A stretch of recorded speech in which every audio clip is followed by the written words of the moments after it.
चेहरे में रंग रूप में कुछ प्रॉब्लम है तो वो एक बहुत नेचुरल ट्रेट है गिवन बाय गॉड। वो हंसी उड़ाने की चीज नहीं है, because nobody is perfect and there is perfection in imperfection.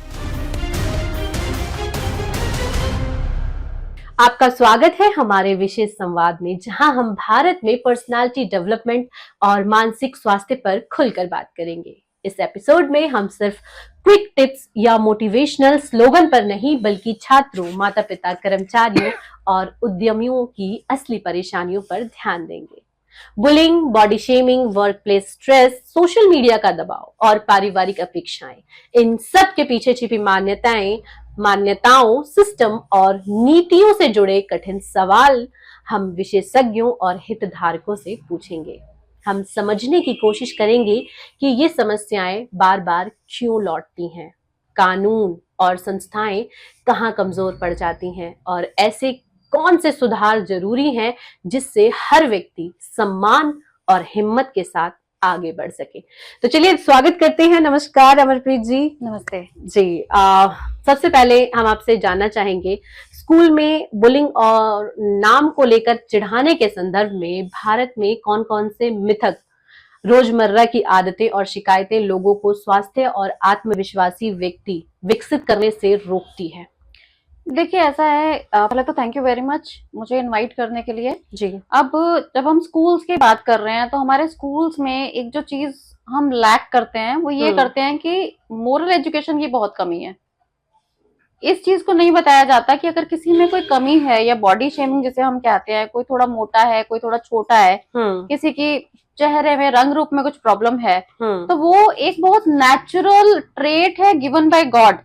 वो हंसी उड़ाने की चीज नहीं है, because nobody is perfect and there is perfection in imperfection.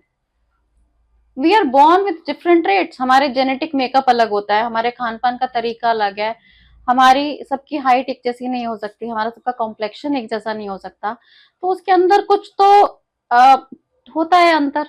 ठीक है, कोई खूबसूरत है तो दूसरा है, उसको हम ये नहीं कह सकते कि वो खूबसूरत नहीं है, वो अपनी जगह खूबसूरत है। बट हमारे देश में गोरा रंग, ठीक है, गोरा रंग लेकर या नैन नक्श अच्छे हैं, इस चीज को लेकर लोग इस चीज को अपनी सुपीरियर क्वालिटी समझने लग जाते हैं कि अगर हम गोरे हैं तो बहुत सुंदर है ना, अगर मैं लंबा हूं तो मैं बहुत हैंडसम हूँ, या अगर मेरी कमर पतली है तो मैं बहुत खूबसूरत हूँ, है ना। पर देखा जाए तो ये ट्रेड्स नहीं है, ट्रेड्स हमारे मेंटल स्ट्रेंथ होती है। मेरे में आईक्यू लेवल कितना है, मैं कितनी जल्दी कोई चीज समझ लेती हूँ, मैं कैसे अपने स्किल्स को प्रेजेंट कर सकती हूँ, मेरे में इमोशनल कंपैटिबिलिटी कैसी है लोगों के साथ रखने की, मेरे इंटरपर्सनल स्किल्स कैसे हैं, ये क्वालिटीज हैं। बट क्या होता है ना कहीं दोष हमारे समाज की पारिवारिक एजुकेशन में है। जब हम बचपन से जो चीज बच्चे को हमें सिखानी चाहिए कि देखो तुम्हें दूसरे को जैसा भी वो है उसको वैसे ही एक्सेप्ट करके उसको रिस्पेक्ट करनी है, तो ये ना तो स्कूल्स में सिखाया जाता है ना घरों में सिखाया जाता है। अब यही धीरे धीरे बुलिंग बन जाता है, क्या बुली कर रहे हैं एक दूसरे को, तो उससे क्या होता है कि जो तो बेचारा चुप रहने वाला स्टूडेंट है, ठीक है, जो उसको अपने आप को बचाना नहीं आता, जो उतना तेज नहीं है, जैसे हम सामाजिक तौर पे तेज कहते हैं ना, स्मार्ट इन आंसरिंग, वो सुनने के बाद फ्रस्ट्रेटेड महसूस करता है, उसको कॉन्फिडेंस की कमी होने लग जाती है, और धीरे धीरे बुली करने वाले का ग्रुप अलग बन जाता है, बुली होने वाले का ग्रुप अलग हो जाता है। जिसमें बुली होने वाला जनरली ग्रुप में नहीं होता, वो एक या दो स्टूडेंट्स होते हैं, क्योंकि तो, अगर वो ग्रुप में हो जाएंगे तो फिर तो वो बुली नहीं हो सकता ना। तो वो जो कहते हैं ना, जैसे कमजोर कड़ी, जो कमजोर है उसको हर कोई दबाता है, ठीक है। तो यहाँ पर आकर टीचर्स का रोल बहुत अहम हो जाता है कि अगर स्टूडेंट्स ने घरों से नहीं भी सीखा है तो हमारे स्कूल्स में प्राइमरी एजुकेशन से ही ये चीज सिखाई जानी चाहिए, that we have to respect the other person irrespective of anything. तो यहाँ जो होता है ना कि एक टाइम था बहुत पहले, मोरल एजुकेशन एक पार्ट हुआ करता था स्कूल के सिलेबस का, ठीक है, एक प्रॉपर पीरियड लगा करता था जिसमें मोरल एजुकेशन सिखाई जाती थी। वो मोरल एजुकेशन ना बहुत काम की थी, क्योंकि घर में आप क्या कवर करोगे ना, घर में तो जनरली मदर्स जो होती हैं वो खाना पीना और बच्चे की केयर करने में टाइम लगा देती है। बच्चा स्कूल आकर जो सीखता है वो उसको लगता है कि जो मैम बता रही है ना वो बिल्कुल सही है। बच्चे टीचर्स के बहुत क्लोज हो जाते हैं, उनको लगता है हमारी मैम सबसे अच्छी हैं, तो मैम बता रही है, एक मैम ने senior कहा है ऐसे करना है तो ऐसे हाँ, ही करना है, ऐसे क्योंकि ही मैम ने करना कहा है। हाँ, तो ये जो छोटे से हम अगर मोरल एजुकेशन देने लगे, बताने लगे कि कैसे तुम्हें दूसरे को कुछ भी है उसकी रिस्पेक्ट करनी है, ठीक है, उससे तमीज से बात करनी है, उसको उसके कमियों का एहसास नहीं दिलाना है, ठीक है, हमें दूसरे को मोटिवेट करना है।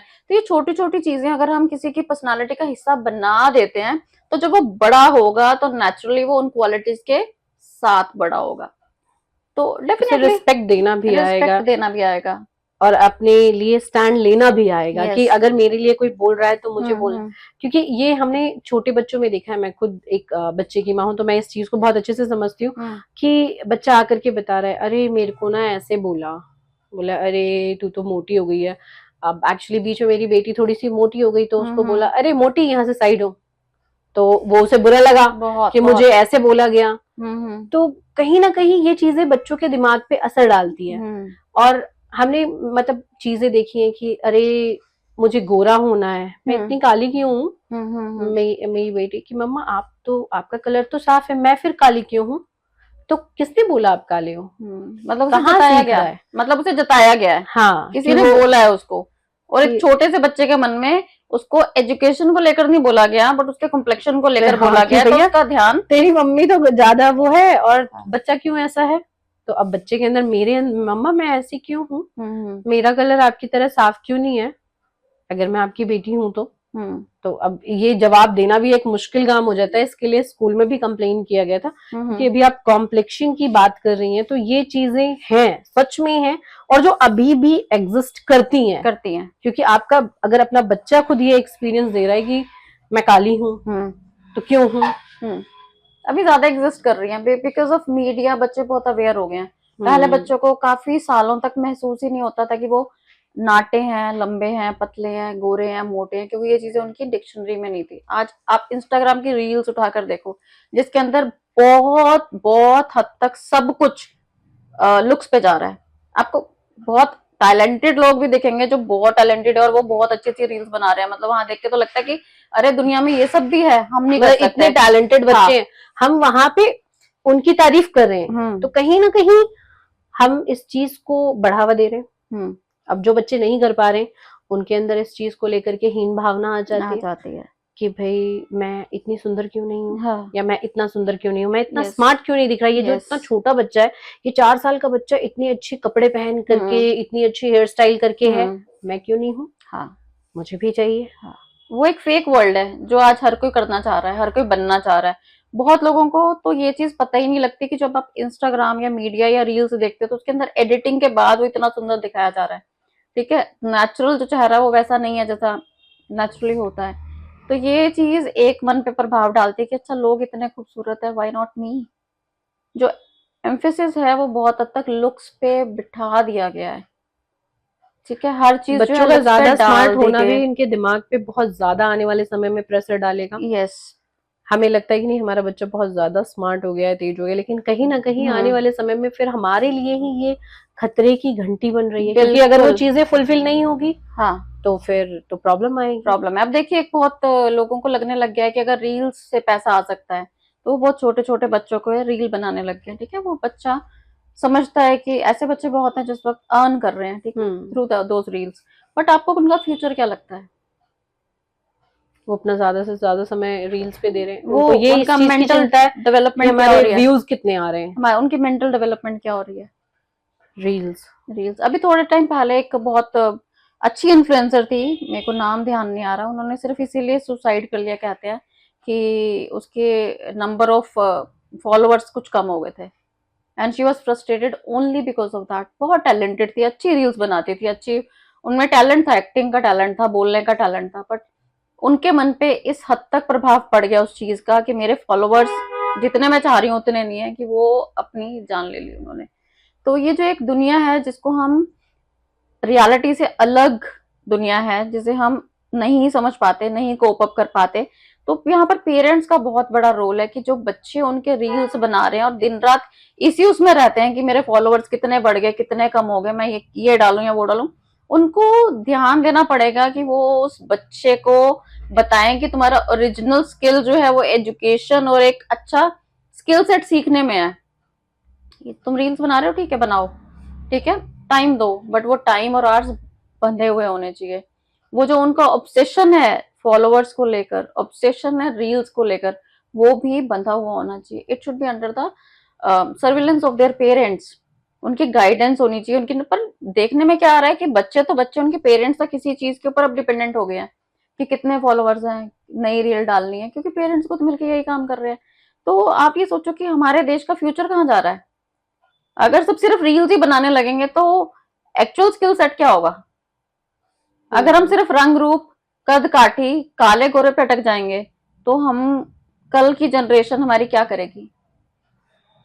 और अब तो फिल्टर का जमाना आ गया है। तो फिल्टर का जमाना आ गया है। लोग सोचते हैं यार इतने भी खूबसूरत लोग होते हैं, कितने सुंदर लग रहे हैं, लेकिन हाँ। रियल में आप देखो कि क्या है। हाँ। आपको बहुत सुंदर बनना है, आपको बहुत फिट होना है। अभी तक तो कई मेकअप का tips जमाना था, बताए जा रहे हैं। एचडी मेकअप आया था तो लग रहा था लोग धोखा दे रहे हैं इतने सुंदर सुंदर तैयार करके। वो एचडी मेकअप छोड़ो, फिल्टर में तो बिल्कुल ही आप पहचान ही नहीं सकते। किसी मेकअप की जरूरत भी नहीं, मेकअप की जरूरत नहीं है, बस एक फिल्टर लगाने की जरूरत है। हाँ। तो ये आप जो बता रहे हैं कि लोगों के दिमाग पे स्ट्रेस भी रहता है इस चीज का कि बेहद। हमारे, अच्छा एक चीज और देखी है मैंने रील्स में ही कि पॉजिटिव तो कमेंट आते हैं या पॉजिटिव होता है इंसान जब व्यूज अच्छे बढ़ते हैं, लेकिन कई आप वीडियोस ऐसे देखना जिसमें नेगेटिव आता है। कई Negative- ऑलमोस्ट आपको अच्छे से अच्छे वीडियो में भी लोग गलत भद्दा गंदा कमेंट देते हुए दिख जाएंगे। जो मतलब एक बहुत टैलेंटेड इंसान ने कुछ बहुत अच्छा, कुछ नया बना के भी प्रेजेंट किया होगा, उसके ऊपर भी कुछ लोग इतना भद्दा कमेंट लिख देंगे जो आप पढ़ भी नहीं सकते। वो वाले फ्रस्ट्रेटेड लोग हैं जिन्होंने जिंदगी में कुछ ना अचीव किया है, ना वो कभी कुछ अचीव करेंगे, तो वो सिर्फ और सिर्फ यही करना जानते हैं कि वो कुछ बहुत एक घटिया सा कमेंट देते हैं। मुझे समझ नहीं आता कि लोगों के पास इतना समय कैसे होता है कि खाली लोग हैं, नेगेटिव, वो खाली लोग हैं, वो खाली लोग हैं, उनके पास कोई काम नहीं है। देखो आप टैलेंटेड हो, आप में टैलेंट है, आप मेहनत करते हो, आप एक दूसरे टैलेंटेड इंसान को अप्रिशिएट करना जानोगे, आपको मेहनत की वैल्यू पता है, आपको हार्ड वर्क आवर्स की मेहनत का पता है, ठीक है, आप दूसरे को अप्रिशिएट करोगे, भले वो आपका फील्ड का नहीं होगा, आपको लगेगा कि अरे ये इंसान कितना मेहनती है। अब एक इंसान है जो कुछ करता ही नहीं है, जिसके पास कुछ करने को है ही नहीं है। शायद मुझे लगता है कि इस वक्त हमारी स्मॉलर सिटीज में 13, 14, 15 साल के बच्चे हैं जो कुछ नहीं करते, ना वो स्कूल जा रहे हैं, ना वो कोई काम कर रहे हैं, ठीक है, बच्चों की कैटेगरी में ना, पर वो स्कूल भी नहीं जा रहे, या कभी महीने में एक आध बार स्कूल चले जाते हैं, ठीक है। अब उनके पास में स्मार्टफोन है, क्या करेंगे वो दिन भर? रील्स बनाते रहेंगे, वीडियोस बनाते रहेंगे और देखेंगे। मान लो उनमें बनाने का भी टैलेंट नहीं है, वो देखेंगे, देख तो हर कोई सकता है। अब देखने के बाद उनको दिल करेगा कि मैं भी कुछ लिख दूं, मेरा भी नाम हो जाए, मेरा भी कमेंट कोई पढ़ ले, तो क्या लिखेंगे? अच्छा, यही आपके कमेंट से मैं भी एक एक्सपीरियंस आपके साथ साझा करूंगी कि मेरी भी एक वीडियो थी इसी चैनल के माध्यम से ली हुई थी, एंड उसमें मैंने बहुत से ऐसे सवाल पूछे थे। मैं आपको बता देती हूँ, बहुत नामी व्यक्ति हैं एनके शर्मा, रेकी हीलर हैं। अगर आप गूगल पे सर्च करेंगे तो बहुत जल्दी अवेलेबल हो जाएंगे जी। तो मैंने उनका इंटरव्यू किया था, उन्होंने उस इंटरव्यू को अपने चैनल पे डाला।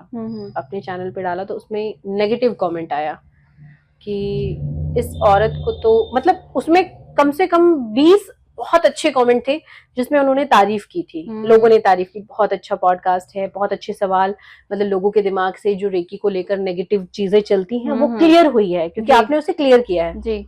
एक ने लिखा, ये बहुत ही बदतमीज औरत है, इसको बात करने की तमीज नहीं है, बड़ों से कैसे बात की जाती है, लिटरली ये वाला वर्ड था। एंड मेरे दिमाग में वो चीज 3 दिन तक चलती रही, यार मैंने ऐसा क्या गड़बड़ बोल दिया। मतलब मुझे वो 20 कमेंट अच्छे वाले नहीं समझ में आए, जो अच्छे किए लोगों ने, बहुत अच्छा सवाल पूछा है, बहुत अच्छा पॉडकास्ट है, ये है वो है, लेकिन मुझे वो एक चीज जो नेगेटिव थी वो क्लिक करती रही।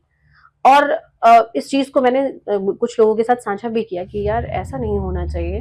मतलब मैंने ऐसा तो कुछ नहीं कहा, मतलब जिस हिसाब से उन्होंने मुझे कमेंट किया है इसमें, और वो भी दुनिया देख रही है, आपके इतने फॉलोअर्स हैं, इतने लोगों, इतने व्यूज हुए हैं आपके उस वीडियो पे, और उसने मुझे ऐसा कहा तो उसने, उन सबने देखा भी होगा, कमेंट देखा होगा, तो मेरी क्या इज्जत रही होगी। मैं ये सोच करके 2-3 दिन तक प्रेशर में रही थी।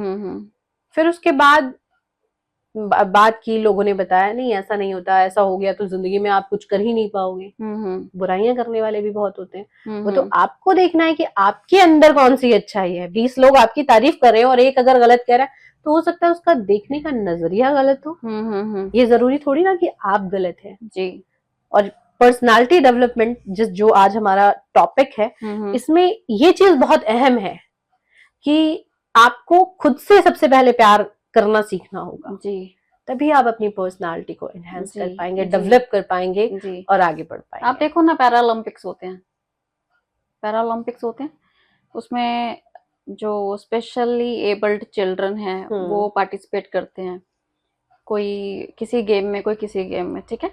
अब हमारे देश में, वैसे तो मुझे लगता है पूरी दुनिया में यही हाल होगा, बट हमारे देश में स्पेशली अगर किसी के घर ऐसा बच्चा जन्म लेता है जिसमें कोई अंग नहीं है, तो वो पहले तो परिवार के लिए बहुत बड़ी त्रासदी है, क्योंकि वो खुद तो इस शौक में से, कोई भी नहीं चाहता ना हमारा बच्चा कहीं से कोई प्रॉब्लम हो, ठीक है, हेल्थ वाइज तो कोई नहीं चाहता। अब वो परिवार उस सदमे से तो क्या उभरेगा, लोग ताने मार मार के, तुम्हारा बच्चा ऐसा है, तुमने जरूर कुछ कर्म किए होंगे, ये तुम्हारे कर्मों का फल है, अब भरो, अब भुगतो। अब उनसे कभी किसी को कोई भी इशू रहा होगा अड़ोस में पड़ोस में, वो सब उनके लिए किस हद तक बुली करते होंगे कि हाँ इन्होंने तो किया ऐसा था ना, देखो भगवान ने सजा दे दी, ठीक है। अब वही उतनी मेंटल स्ट्रेस में वो बच्चे को उस तानों से बचाते हुए परवरिश देते हैं। आप सोचो उन माँ बाप की कितनी बड़ी हिम्मत होती होगी कि वो उसको इंटरनेशनल लेवल का प्लेयर बना देते हैं। आप उस बच्चे की हिम्मत तो बाद में देखिए, आप वो माँ बाप की हिम्मत देखिए जो एक शील्ड बनकर खड़े हो जाते हैं। क्या वो ताने किसी दिन उस बच्चे के कानों में नहीं जाते होंगे? क्या क्या नहीं कहा जाता होगा। मतलब जो भी घटिया से घटिया शब्दावली यूज की जा सकती है वो स्कूल्स में यूज की जाती होगी उन बच्चों के लिए, क्योंकि एक टीचर हर वक्त अवेलेबल नहीं हो सकती डांटने के लिए कि तुम इसको ऐसा नहीं बोलोगे। कभी तो बच्चा अकेला भी होता है ना, लंच ब्रेक्स होते हैं, ग्राउंड में खेलने के लिए जाते हैं, तो उस वक्त उस बच्चे पे, पर वो हिम्मत देखो कि आपको एक छोटा कमेंट उस वीडियो पे बुरा लग गया, बहुत 2-3 दिन तक वो चीजें मुझे आहत करती रही कि हाँ, उस एक पर्सन ने मुझे नेगेटिव कमेंट किया हाँ, क्यों, जबकि आपको पता है आप में कोई कमी नहीं है। हाँ, पर सोचो उनकी मनोस्थिति, जिनको पता होता है कि उनमें क्या कमी है, ठीक है, और उसके बावजूद उनके माँ बाप उन पे इतनी मेहनत करते हैं, उनको इतना मोटिवेट करते हैं। रोज कितने लोगों के कमेंट्स में से शाम को उनकी मम्मी या पापा समझाते होंगे कि बेटा कोई बात नहीं, लोग बोल रहे हैं तो उसको निग्लेक्ट करो, आप ग्रो होने की कोशिश करो, और वो जो हिम्मत है उनको इंटरनेशनल लेवल का प्लेयर बना देती है। तो क्या हम इस तरह के बच्चों को एज अ रोल मॉडल अपने स्कूल में मोरल एजुकेशन के दौरान ये एग्जाम्पल्स नहीं दे सकते? क्यों हमारे करिकुलम में इस तरह का कोई सब्जेक्ट नहीं है जहां पर ये रियल हीरोज जो किसी ना किसी कमी के बावजूद, देखो कमी तो है, स्पेशल चिल्ड्रन है, वो इतना आगे बढ़ गए जो एक पूर्ण इंसान नहीं बन पाता है ना। अब वो मिस शीतल है पैरालंपिक में, मतलब उनकी दोनों आर्म्स नहीं है, उसके बावजूद वो तीरंदाजी में गोल्ड मेडल लेकर, सबसे बड़ी बात कि वो लेके किस में आ रही हैं, तीरंदाजी में। कोई इमेजिन नहीं, उनके हाथ बहुत जरूरी चीज है, आने से पहले कोई सोच नहीं सकता था कि बिना हाथों के तीरंदाजी की जा सकती है। वो एक चमत्कार है, पर उस चमत्कार के पीछे उसके माँ बाप की मेहनत देखो ना, उन्होंने कितना मोटिवेट किया होगा। एक लड़की होके, मतलब एक लड़की को इतना सुनना पड़ता है हमारे समाज में। लड़कियां तो ज्यादा सही रहती हैं, तब उन्हें सुनना पड़ता है। लड़की का तो रंग हल्का सा दबा हो, या कहते हैं ना कि हल्का सा कहीं तिल गलत जगह हो, तो उस पर सुनना पड़ जाता है। तो वहां पर आप ये सोचो कि क्यों नहीं हम इनको एज अ हीरो प्रेजेंट करते और क्लासेस में ये सिखाते हैं कि देखो ये एक कमी के बावजूद भी कितने बेहतरीन इंसान बने हैं। तो सीखो कि हमें किसी की कमी को उजागर नहीं करना है, उस कमी को स्ट्रेंथ बना के यूज करके उसको लेकर कुछ बनना है। तो ये जो चीज है ये हमारे देश को तरक्की की राह पे भी लेके जाएगी, क्योंकि जब हम हीरोज ही सही दिखाएंगे अपने बच्चों को, ठीक है, जब हम उनको बताएंगे कि क्या राह उनको चुननी है, किस जगह पर उनको जाना है, किनको अपना रोल मॉडल्स बनाना है, तो वहां पर क्यों नहीं बच्चे सीखेंगे। बट हम शायद कोशिश ही नहीं कर रहे, हम शायद यही फीड कर रहे हैं इस वक्त कि तुम जिसको जितना बुरा कह सकते हो कहो, बस तुम पैर रखो किसी पर ऊपर चढ़ जाओ, क्योंकि हमारे आसपास हम यही देख रहे हैं। पर इससे हमारा समाज अगले 10 साल में क्या बन रहा है और क्या बनेगा? बहुत ज्यादा। अच्छा, एक चीज और मैंने देखा है कि आजकल ना माँ बाप भी बहुत प्रेशर देते हैं बच्चों को अच्छी मार्क्स आने चाहिए ताकि आप सोसाइटी में अपनी इज्जत बचा सको। कम मार्क्स आने पर जो बच्चे के दिमाग पे प्रेशर बनता है और जिस तरह की उसकी मानसिक स्थिति होती है, जिस तरह की उसकी पर्सनालिटी हो जाती है, उसको किस तरीके से समझती हैं आप, क्या कैसे लेती हैं और क्या करना चाहिए कि इस चीज से उभरा जा सके? देखो, इसके लिए तो सबसे पहले माँ बाप को खुद समझना होगा। हर कोई ना अलग होता है। अब क्लास में 40 बच्चे हैं, 40 के 40 फर्स्ट नहीं आ सकते, ये हमें समझना होगा। और टीचर तो डेफिनेटली अपनी तरफ से सही काम कर रही होती है ना, वो तो चाहती है सारे बच्चे बराबर है।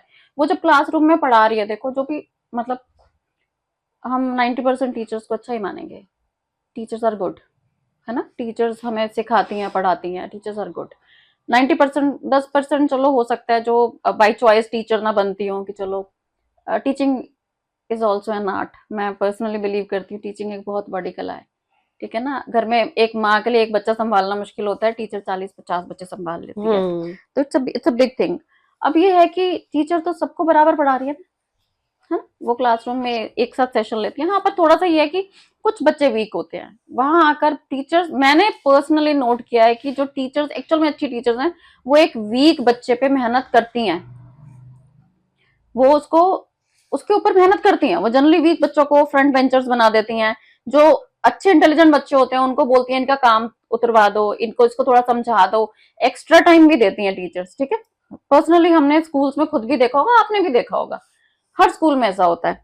तो टीचर पर ये नहीं कर सकते कि 40 के 40 बच्चे फर्स्ट आ जाएं, क्योंकि हर किसी का आईक्यू लेवल डिफरेंट होता है। हर कोई हर सब्जेक्ट में परफेक्ट नहीं हो सकता।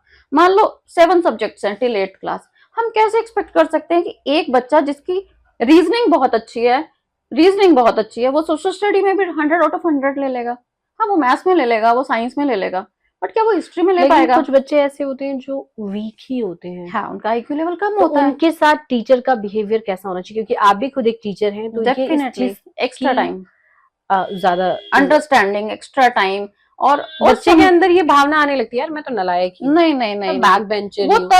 तब आएगा जब टीचर ऐसी हो जो बार बार टोके, बार बार ताने मारे। जनरली क्या होता है कि अगर कोई बच्चा वीक है तो बहुत जरूरी है कि उसको मोटिवेट किया जाए कि बेटा कर लोगे। मैं आपको एक एग्जांपल बताती हूँ। I was very young at that time.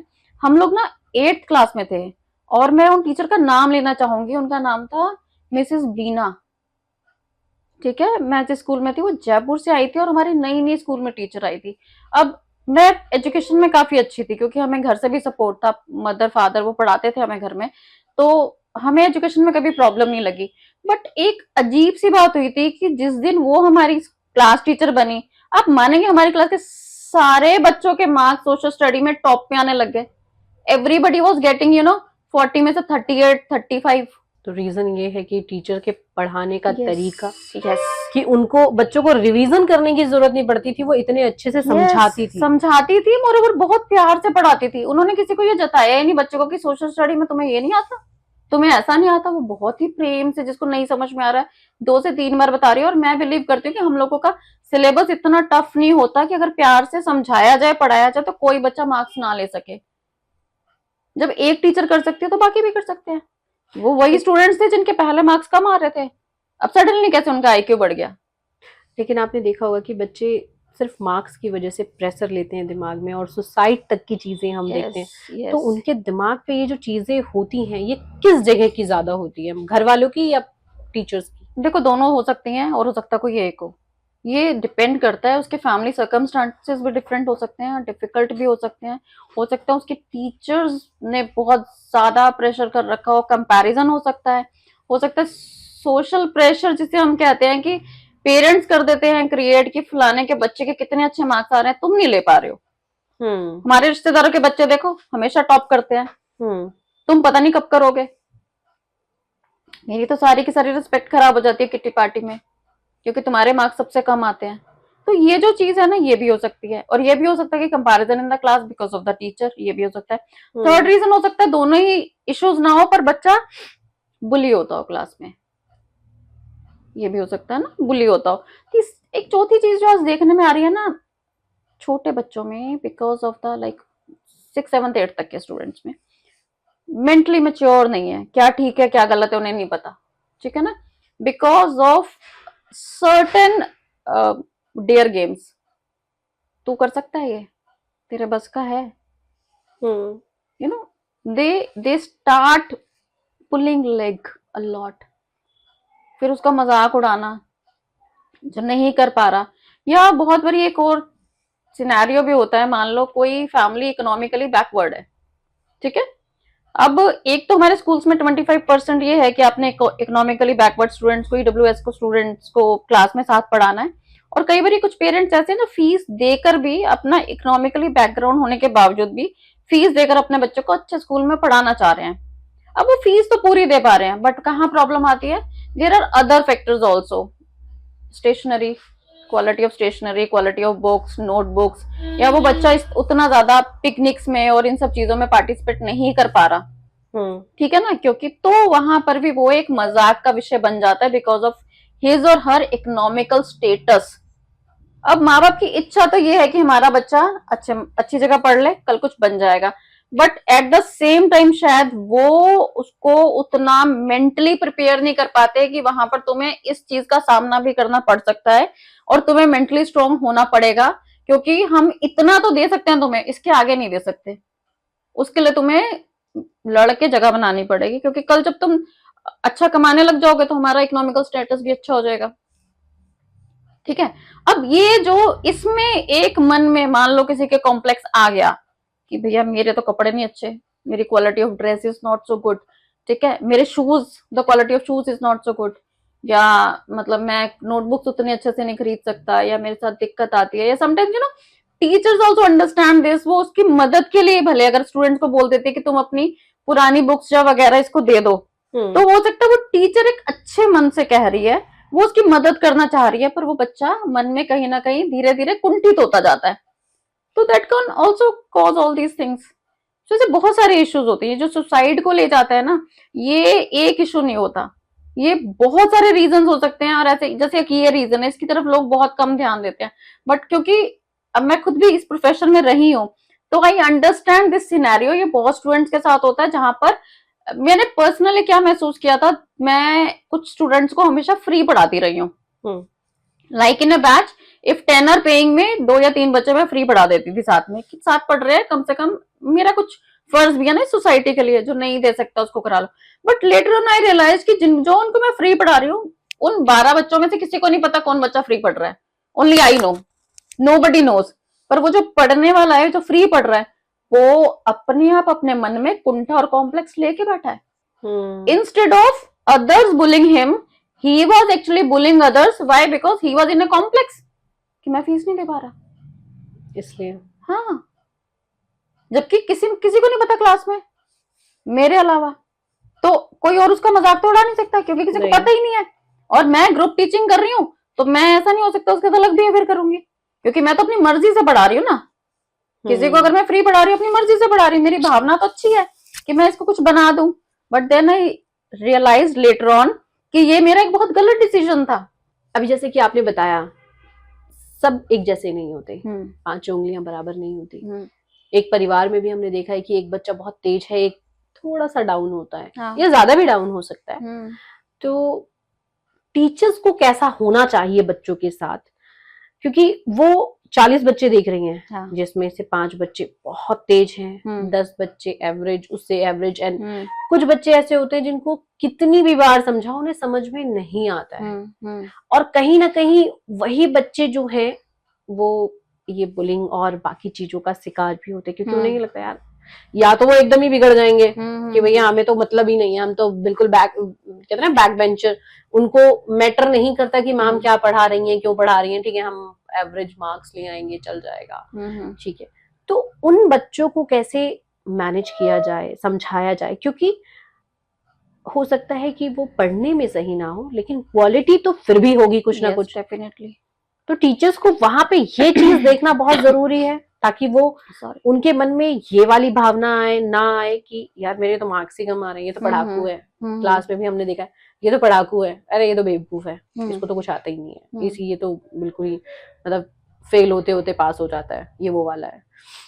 तो इन बच्चों के बीच में बैलेंस बनाने के लिए टीचर को क्या करना चाहिए? देखो, टीचर ना जिस दिन क्लास लेना शुरू करती है 3 या 4 दिन में, हर नए सेशन में टीचर्स को समझ आ जाता है कि कौन सा स्टूडेंट कैसा है, ठीक है। वो बच्चों, एक तो एज डिफरेंस इतना होता है, फिर एक्सपीरियंस टीचर्स को इतना हो जाता है पढ़ाते पढ़ाते। तो जनरली जो ओवर स्मार्ट और ओवर एक्टिव बच्चे होते हैं ना, उनको 2-3 बच्चों का काम दे देना चाहिए। जनरली क्या होता है कि सबसे अच्छा तरीका यही होता है कि आपको जो जो स्टूडेंट, कुछ बच्चे ऐसे ना बहुत फास्ट काम करते हैं, ठीक है। एक तो हो गया एवरेज स्टूडेंट, 15 मिनट का काम है वो 15 मिनट में करेगा। एक है वो 15 मिनट का काम 5 से 7 मिनट में, 10 मिनट में कर लेगा। एक है जो 15 मिनट का काम 20 मिनट में करेगा या 25 मिनट में करेगा। ग्रुपिंग ऐसे कर देनी चाहिए, जो फास्ट है वो बहुत स्लो के साथ बिठा दो। अपना काम करने के बाद तुमने दूसरे की मदद करनी है, ठीक है।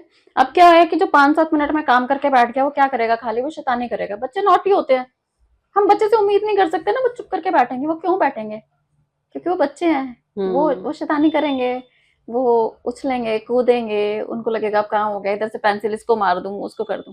तो अगर उनका ब्रेन बिजी है तो उस में क्या होता है कि वो ये जो नॉटीनेस है, कितना एनर्जी है, आप यूटिलाइज कर लो। उस बच्चे में एनर्जी है, ठीक है। और क्या होता है कि जब आप ऐसे स्टूडेंट्स को कोई रिस्पॉन्सिबिलिटी दे देते हो ना, तो वो बड़ा प्राउड फील करते हैं। सबका तो दोगे नहीं, उनको लगेगा कि अच्छा हाँ हम में कुछ खास है, ठीक है। हाँ, जैसे सिखाने के लिए दिया गया, हम टीचर। 4 बच्चे फास्ट है ना, 4 रोज बना के उनको 4 मॉनिटर्स बना दो आप, ठीक है। उस रो में उनका काम ये होगा, जो स्लो है उसका काम तुमने करवाना है। अब एक मोटिवेशन क्या हो गया, that I am the monitor, ठीक है, आई नो बेटर। अब जो स्लो है उसको एक मदद करने वाला मिल गया, उसको समझाने वाला मिल गया, ठीक है। अब एक बार टीचर ने समझा दिया, एक बार वो स्टूडेंट समझा रहा है, और उसको ये भी बोल दो कि अगर एक बार में समझ नहीं आता तो तुझे 2 बार समझाना है। You understand? This is how. अगर आप ये चीजें थोड़ा सा ना सिस्टमेटिकली बांट दो तो क्लास में ना डिसिप्लिन तो बहुत रहता है। और दूसरी चीज है, एक्चुअली टीचर्स का काम आधा हो जाता है कुछ चीजों में, क्योंकि वो जो बच्चा जो वीक है उसको आपको बार बार नहीं समझाना पड़ रहा है, या उसका काम इनकम्प्लीट नहीं रह रहा है, या आपको ये नहीं लिखना पड़ रहा है class work not complete, homework not complete, क्योंकि वहां पर आपने उसको एक हेल्पिंग हैंड दे दिया। और अब दूसरा फायदा क्या है कि जो इंटेलिजेंट है, जिसने काम पहले कर लिया, अब वो जब उसको समझा रहा है तो उसका रिपीट हो रहा है। और जब हम कोई चीज किसी को समझाते हैं तो हमें और अच्छे से आ जाती है, समझ में आती है, ठीक है। तो आपने एक तरह से ऐसा काम कर दिया कि आपने उस पूरे सेक्शन को स्किल्ड कर दिया ज्यादा, ठीक है। तो ये टीचर की टेक्निक होगी कि वो कैसे उन बच्चों के बीच में जो डिफरेंस है, हाँ, जो स्मार्ट बच्चे हैं और जो थोड़ा सा डाउन है, हाँ, उन दोनों के बीच में ऐसी तालमेल बना दी कि हाँ, वो दोनों ही बैलेंस हो गए। और जो दोनों के अंदर ये भावना है कि मैं तो बहुत ज्यादा तेज हूं, मैंने तो कर लिया जल्दी, उसके अंदर ये चीज, वो फालतू की चीजों में नहीं लगाएगा, और वो ज्ञान भी नहीं बैठेगा तेरा नहीं हुआ, मेरा तो हो गया, हाँ, तो वो वाली नहीं है, मुझे उसका भी कराना है, हाँ। और तो ये वो भी एक चीज लेकर के चलेगा, चल ठीक है, अच्छा मैं थोड़ी देर के लिए सही टीचर तो बनूंगा सिखाने के चक्कर में। यस। और अब दूसरी चीज क्या आती है ना, अब मान लो जो बच्चा पढ़ाई में वीक है, हो सकता है उसमें ड्राइंग की कला बहुत अच्छी हो, है ना, किसी में कोई कला है, तो अब टीचर को ये भी देखना पड़ेगा कि अच्छा मेरे किस वीक स्टूडेंट में क्या क्या गुण है, ठीक है। अब क्या किया जा सकता है, जो 4 रोज या 5 रोज बना दी, उनके बीच में एक्स्ट्रा करिकुलम एक्टिविटीज लेकर किसी किसी दिन आप एक छोटा सा कॉम्पिटिशन रख सकते हो। अब क्या हुआ, जो वीक था, पढ़ाई में वीक था, मान लो मैथ्स में वीक था, बट उसकी ड्राइंग बहुत अच्छी है, he would feel very confident कि आज तो मैंने सबसे अच्छा काम किया। आज वो जो इंटेलिजेंट बच्चा है वो हो सकता है ड्राइंग इतनी अच्छी ना करता हो, तो प्रोजेक्ट जो बनाने का काम है वो वीक ने कर दिया। तो इस तरह से क्या है, आप बैलेंसिंग भी कर सकते हो। जो कॉम्प्लेक्स आ जाता है स्टूडेंट्स में कि हाँ मैं पढ़ाई नहीं कर पा रहा अच्छी से, पर आपने क्या किया, आपने उसको मोटिवेट कर दिया कि देखो भैया इसकी ड्राइंग कितनी अच्छी है, एक पोएम रेसिटेशन बहुत अच्छी कर सकता है, शायद उसको आपने बता दिया कि देखो ये पोएम कितनी अच्छी बोल रहा है। कोई और है, हो सकता है स्पीच बहुत अच्छी दे लेता हो, या वो डांस बहुत अच्छा कर लेता हो। तो आपको ये ढूंढना पड़ेगा, आपको ये सोचना पड़ेगा कि आप कैसे छोटे छोटे ऐसे काम कर सकते हो जो उस पूरी क्लासरूम में हर बच्चे को एक तरह से एंगेज्ड भी रखे, मोटिवेटेड भी रखे, और आपकी क्लास का बैलेंस भी सही चले। ये हमारे साथ भी था, हम जब स्कूल में थे तो सेक्शन वाइज होता था 10th के बाद कि जो ए सेक्शन है वो साइंस वाले हैं, बी वाले आपके कॉमर्स हैं, सी वाले आईटी हैं, और डी वाले आर्ट्स वाले हैं। आर्ट्स वालों को बहुत ही ऐसा लिया जाता है यार कि ये तो मतलब जब नहीं जो कर पाया वो इसमें आ गया और वही आईएएस बनते हैं। यहाँ ये होता था, अरे डी सेक्शन इसमें जाना है, ये तो बच्चे बड़े बेकार हैं यार, मतलब ये तो डी सेक्शन का नाम सोचो, क्योंकि जो साइंस जिसने लिया है वो तो जाहिर सी बात है कि उसका दिमाग पढ़ने में लगेगा, कॉमर्स वाले भी इंटेलिजेंट होते हैं, आईटी वालों का भी ऐसे ही होता है, बट जो ये आर्ट्स वाले होते हैं ये थोड़ा सा मतलब ऐसे होते हैं कि ठीक है हो जाएंगे पास, आर्ट्स ही तो हम्म। है, अपने हिसाब से सब्जेक्ट हमने चूज कर लिया। तो हमारी प्रिंसिपल, क्योंकि हमारी प्रिंसिपल के पास बहुत कंप्लेन जाती थी कि भाई डी सेक्शन वाले तो कुछ नहीं करते, बस बदमाश है। हाँ सारी टीचर्स कंप्लेन करती थी। तो फिर हमारी प्रिंसिपल आई एक बार, बैठी, हमें भी ऐसा लगने लगा था कि यार सबसे बेकार सेक्शन है हमारी, कोई भी अच्छा नहीं है। फिर उन्होंने बताया कि मैंने नोटिस किया, मतलब उन्होंने देखो हमारे क्लास में मतलब इतनी अच्छी बात कही कि सब अपने आप में प्राउड फील करने लगे। उन्होंने देखा कि मैंने नोटिस किया कि बेस्ट जो सिंगर है वो इस सेक्शन में है, बेस्ट आर्टिस्ट है वो इस सेक्शन में है, बेस्ट योगा ग्रुप है वो ये सेक्शन है। मतलब अगर ओवरऑल हमारा पूरा स्कूल देखा जाए तो अगर ये सेक्शन ना हो तो इनकम्प्लीट। यस। कहाँ से लाएंगे बेस्ट सिंगर का अवार्ड हम medals। उठा के दूसरे स्कूल से? नहीं ला पाएंगे। सो क्वालिटी तो सबसे ज्यादा इस सेक्शन में है, क्योंकि जो साइंस वाले हैं वो तो सिर्फ पढ़ने में ध्यान लगा रहे हैं, लेकिन यहाँ तो वो बच्चे आए हैं जिनके अंदर उसके अलावा भी क्वालिटी है, और वो क्वालिटी है जो आपके स्कूल को और स्कूलों के कंपेयर में अवार्ड लाने में सबसे ज्यादा मदद कर रही है। तो उन्होंने कहा कि अपने मन में कभी ऐसा मत डालना। तब से ये फील हुआ यार कि नहीं यार, मतलब हमारी सेक्शन ना हो तो स्कूल में कोई अवार्ड ही ना आ पाए। तो टीचर प्रिंसिपल को हमेशा बच्चों के साथ इस तरीके से करना चाहिए कि बच्चों को अपने आप में अपनी कमियों में भी अच्छाइयां दिखने लगे। उस दिन से ये लगा कि यार इस सेक्शन में होना प्राउड की बात है, हमें भी कुछ है। आज हम जिनके साथ बैठे हैं हो सकता है आने वाले समय में ये कहीं और हो, हम उनके ऑटोग्राफ के लिए तरसे। ये साइंस वाले हैं, क्या मतलब जरूरी थोड़ी ना सारे डॉक्टर बन जाएंगे, और डॉक्टर बनेंगे भी तो ये भी अच्छी बात है। और एक उस समय हम छोटे थे, बहुत बहुत इंटरेस्टिंग सा सवाल है वो मैं आपसे करना चाहूंगी। एक बच्चे ने पूछा कि सर हम जब घर जाते हैं तो मम्मी कहती है स्कूल में क्या सीखते हो, इतनी बदतमीजी करते रहते हो, स्कूल वाले कुछ सिखाते नहीं है तुम्हें। और जब यहाँ आते हैं तो टीचर कहती है कहता नहीं कैसे कैसे घर से आते हैं ये उठ के, क्या करते हैं इनको, मतलब घर पे संस्कार नहीं सिखाए जाते। तो वो कह रही है सर मुझे समझ नहीं आया कि ये जो संस्कार है, ये जो तरीका है, ये हम सीखते कहाँ हैं, क्योंकि हम ये दो ही जगह रहते हैं, या तो स्कूल या तो घर। तो जिम्मेदार कौन है, असली जिम्मेदार हमें बिगाड़ने में कौन है, किसका हाथ है? तो वो बेचारे सर चुप हो गए, उन्होंने उस समय कोई जवाब नहीं दिया। लेकिन ये सवाल आज भी मेरे मन में घूमता है कि ये बात सच है कि बच्चा सीख कहाँ रहा है। एक बच्चा सीख तो दोनों जगह रहा है, लेकिन हम ब्लेम दूसरी साइड को क्यों करते हैं, हम अपनी गलतियां क्यों नहीं देखते? टीचर्स जो हैं, जो भी स्कूल में पढ़ा रहे होते हैं, वो हमेशा, आज भी ये होता है, पता नहीं कहाँ से कैसे कैसे बच्चे आ जाते हैं उठ करके, और घर का माहौल इनका कैसा है, वो घर के माहौल पर जरूर बोलते हैं, लेकिन वो ये नहीं देखते कि स्कूल का माहौल क्या है। चलो ठीक है घर का माहौल खराब है, आप स्कूल का माहौल अच्छा कर सकते हैं। हो सकता है आपके घर का कंडीशन अच्छा हो, लेकिन ये बच्चा जहां से आ रहा है वहां का ना हो, तो आप उसे क्यों रियलाइज करा रहे हैं कि भैया कैसी जगह से कैसे घर से आ रहे हैं। और घर वालों को भी ये करना चाहिए कि भैया वहां जब पढ़ने के लिए भेज रहे हैं तो वहां क्या बदमाशी करने के लिए जाएंगे? आपने जहां किसी स्कूल को सिलेक्ट किया है तो वो स्कूल होगा तो अच्छा, तभी तो आप भेज रहे हैं ना। डेफिनेटली। और अगर आपको ये लग रहा है कि आपके बच्चे में संस्कार नहीं आ रहा तो आपने गलत स्कूल चूज किया है, या तो कमी आप में है। तो इसका जवाब आज तक मिल नहीं पाया है, बच्चा सीखा कहाँ? देखो ऐसा है, मैं बताती हूँ, जो स्कूल तो बच्चा बाद में जाता है ना, पहले तो उसकी फर्स्ट स्कूल तो घर ही होता है। ठीक है, जब वो बोलना भी नहीं सीखता तब भी वो घर का माहौल देख रहा होता है, अड़ोस पड़ोस का माहौल देख रहा होता है।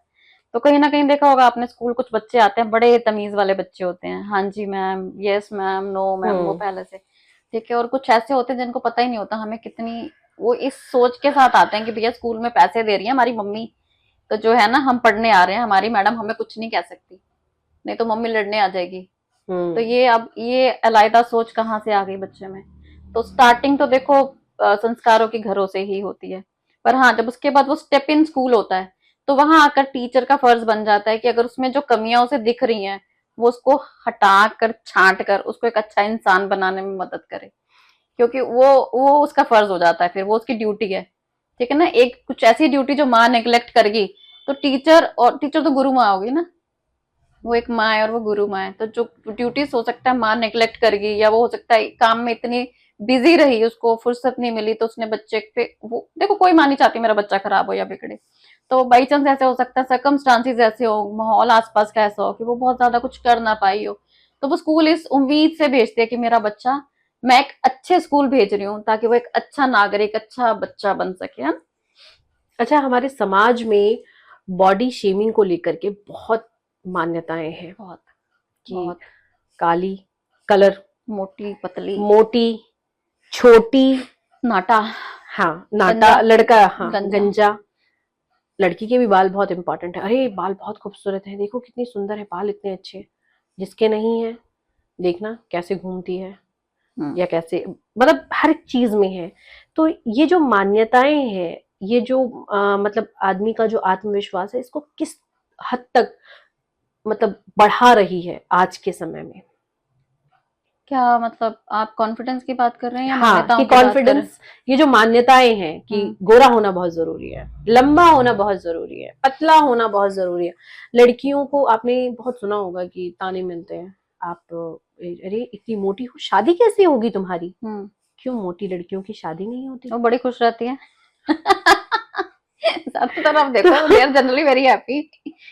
तो इसका किस हद तक दिमाग पर असर पड़ता है और बहुत कहाँ तक चीजें पहुंच जाती हैं उसके बहुत बारे में? बहुत बहुत देखो, कहीं ना कहीं ऐसा होता है कि हर कोई चाहता है मेरी तारीफ हो, है ना?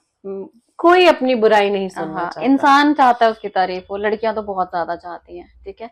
उनको एक नेचुरल भगवान ने ऐसा, कहते हैं ना, बचपन से ही देखोगे तो छोटी लड़कियों का भी ना मन क्या करता है, मैं लिपस्टिक लगा लूं, मैं नेल पेंट लगा लूं मम्मी को देख के, या मैं सुंदर लगूं, या मैं पिंक हम्म। कलर की फ्रॉक पहनूं। ये एक नेचुरल इंक्लिनेशन है, ठीक है। और मेल्स में भी होता ही है कि तारीफ किसी को पसंद नहीं आती, सबको अच्छी लगती है। तो हम जब मोटिवेशन की बात करते हैं, तो मोटिवेशन क्या होता है?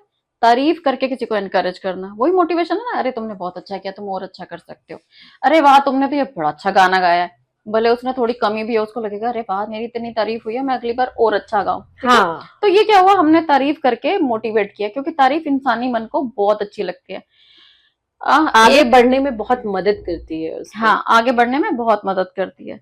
और अब क्या हुआ, वही इंसान घर में तो मम्मी बोल रही है मेरा राजा बेटा, मेरी रानी बेटी, ठीक है, वो बाहर जाके सुनने में आता है, अरे कैसे रंग है, काली सी है, बाल कैसे अजीब से हैं, अरे इसका तो ये तो मोटा सा है, ठीक है। अब वो क्या हुआ, एक संसार में बाहर निकला जहां पर उसको समझ आया कि अरे मैं तो मम्मी, मेरी मम्मी को ही दिखता है मैं सुंदर हूँ, है ना? बाहर तो किसी को नहीं दिख रहा। अब वो कंफ्यूजन जो है धीरे धीरे कॉम्प्लेक्स बन जाती है। वो कॉम्प्लेक्स यूं लगता है कि अच्छा मैं किसी लायक नहीं हूँ। उसकी जिंदगी में उसको ऐसा महसूस होने लग जाता है कि मेरा अच्छा होना सिर्फ मेरे गोरे होने पे डिपेंड कर रहा था, मेरी बाकी कोई क्वालिटी मैटर ही नहीं करती। कुछ लोग का कलर कॉम्प्लेक्शन डार्क होता है, बट वो देखने में बहुत सुंदर होते हैं, बट फिर भी वो इस चीज से बाहर नहीं निकल पाते तो बहुत कि गोरे उनका लोगों के साथ कलर, भी बुलिंग होती है। मान लो कोई हाँ, बहुत गोरा है, मोमोज, पर उसके हाँ, नोज में या किसी आई में कुछ प्रॉब्लम, लोग देखो, जो बुली करने वाला है, उसको तो रीजन मिल ही जाएगा ना।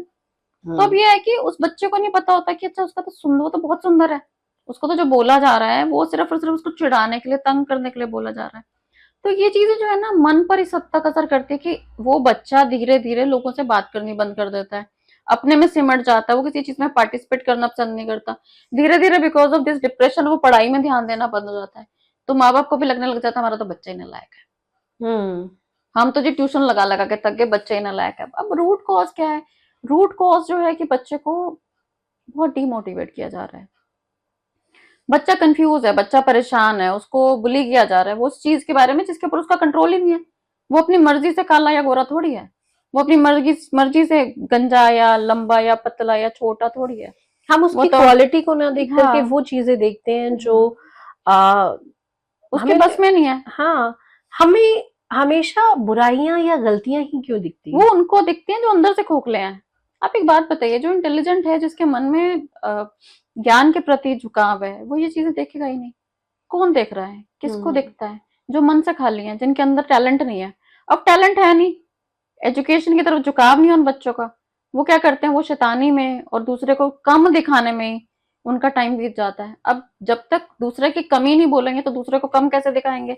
खुद में तो टैलेंट नहीं है। तो बहुत हद तक ये भी समझाना बहुत जरूरी है, अगर हम बच्चे को मोटिवेट करना चाहते हैं कि बेटा तुम में जो कमी है वो तुम्हें कमी नहीं है कोई भी, सामने वाला उसको इसलिए कमी बता रहा है क्योंकि उसके अंदर खुद में कमी है, वो खुद कहीं ना कहीं कमतर है तुमसे। तो उस चीज को छुपाने के लिए, उस चीज को दबाने के लिए वो तुम्हें वो बोल रहा है जो तुम में एक्चुअली कमी है ही नहीं।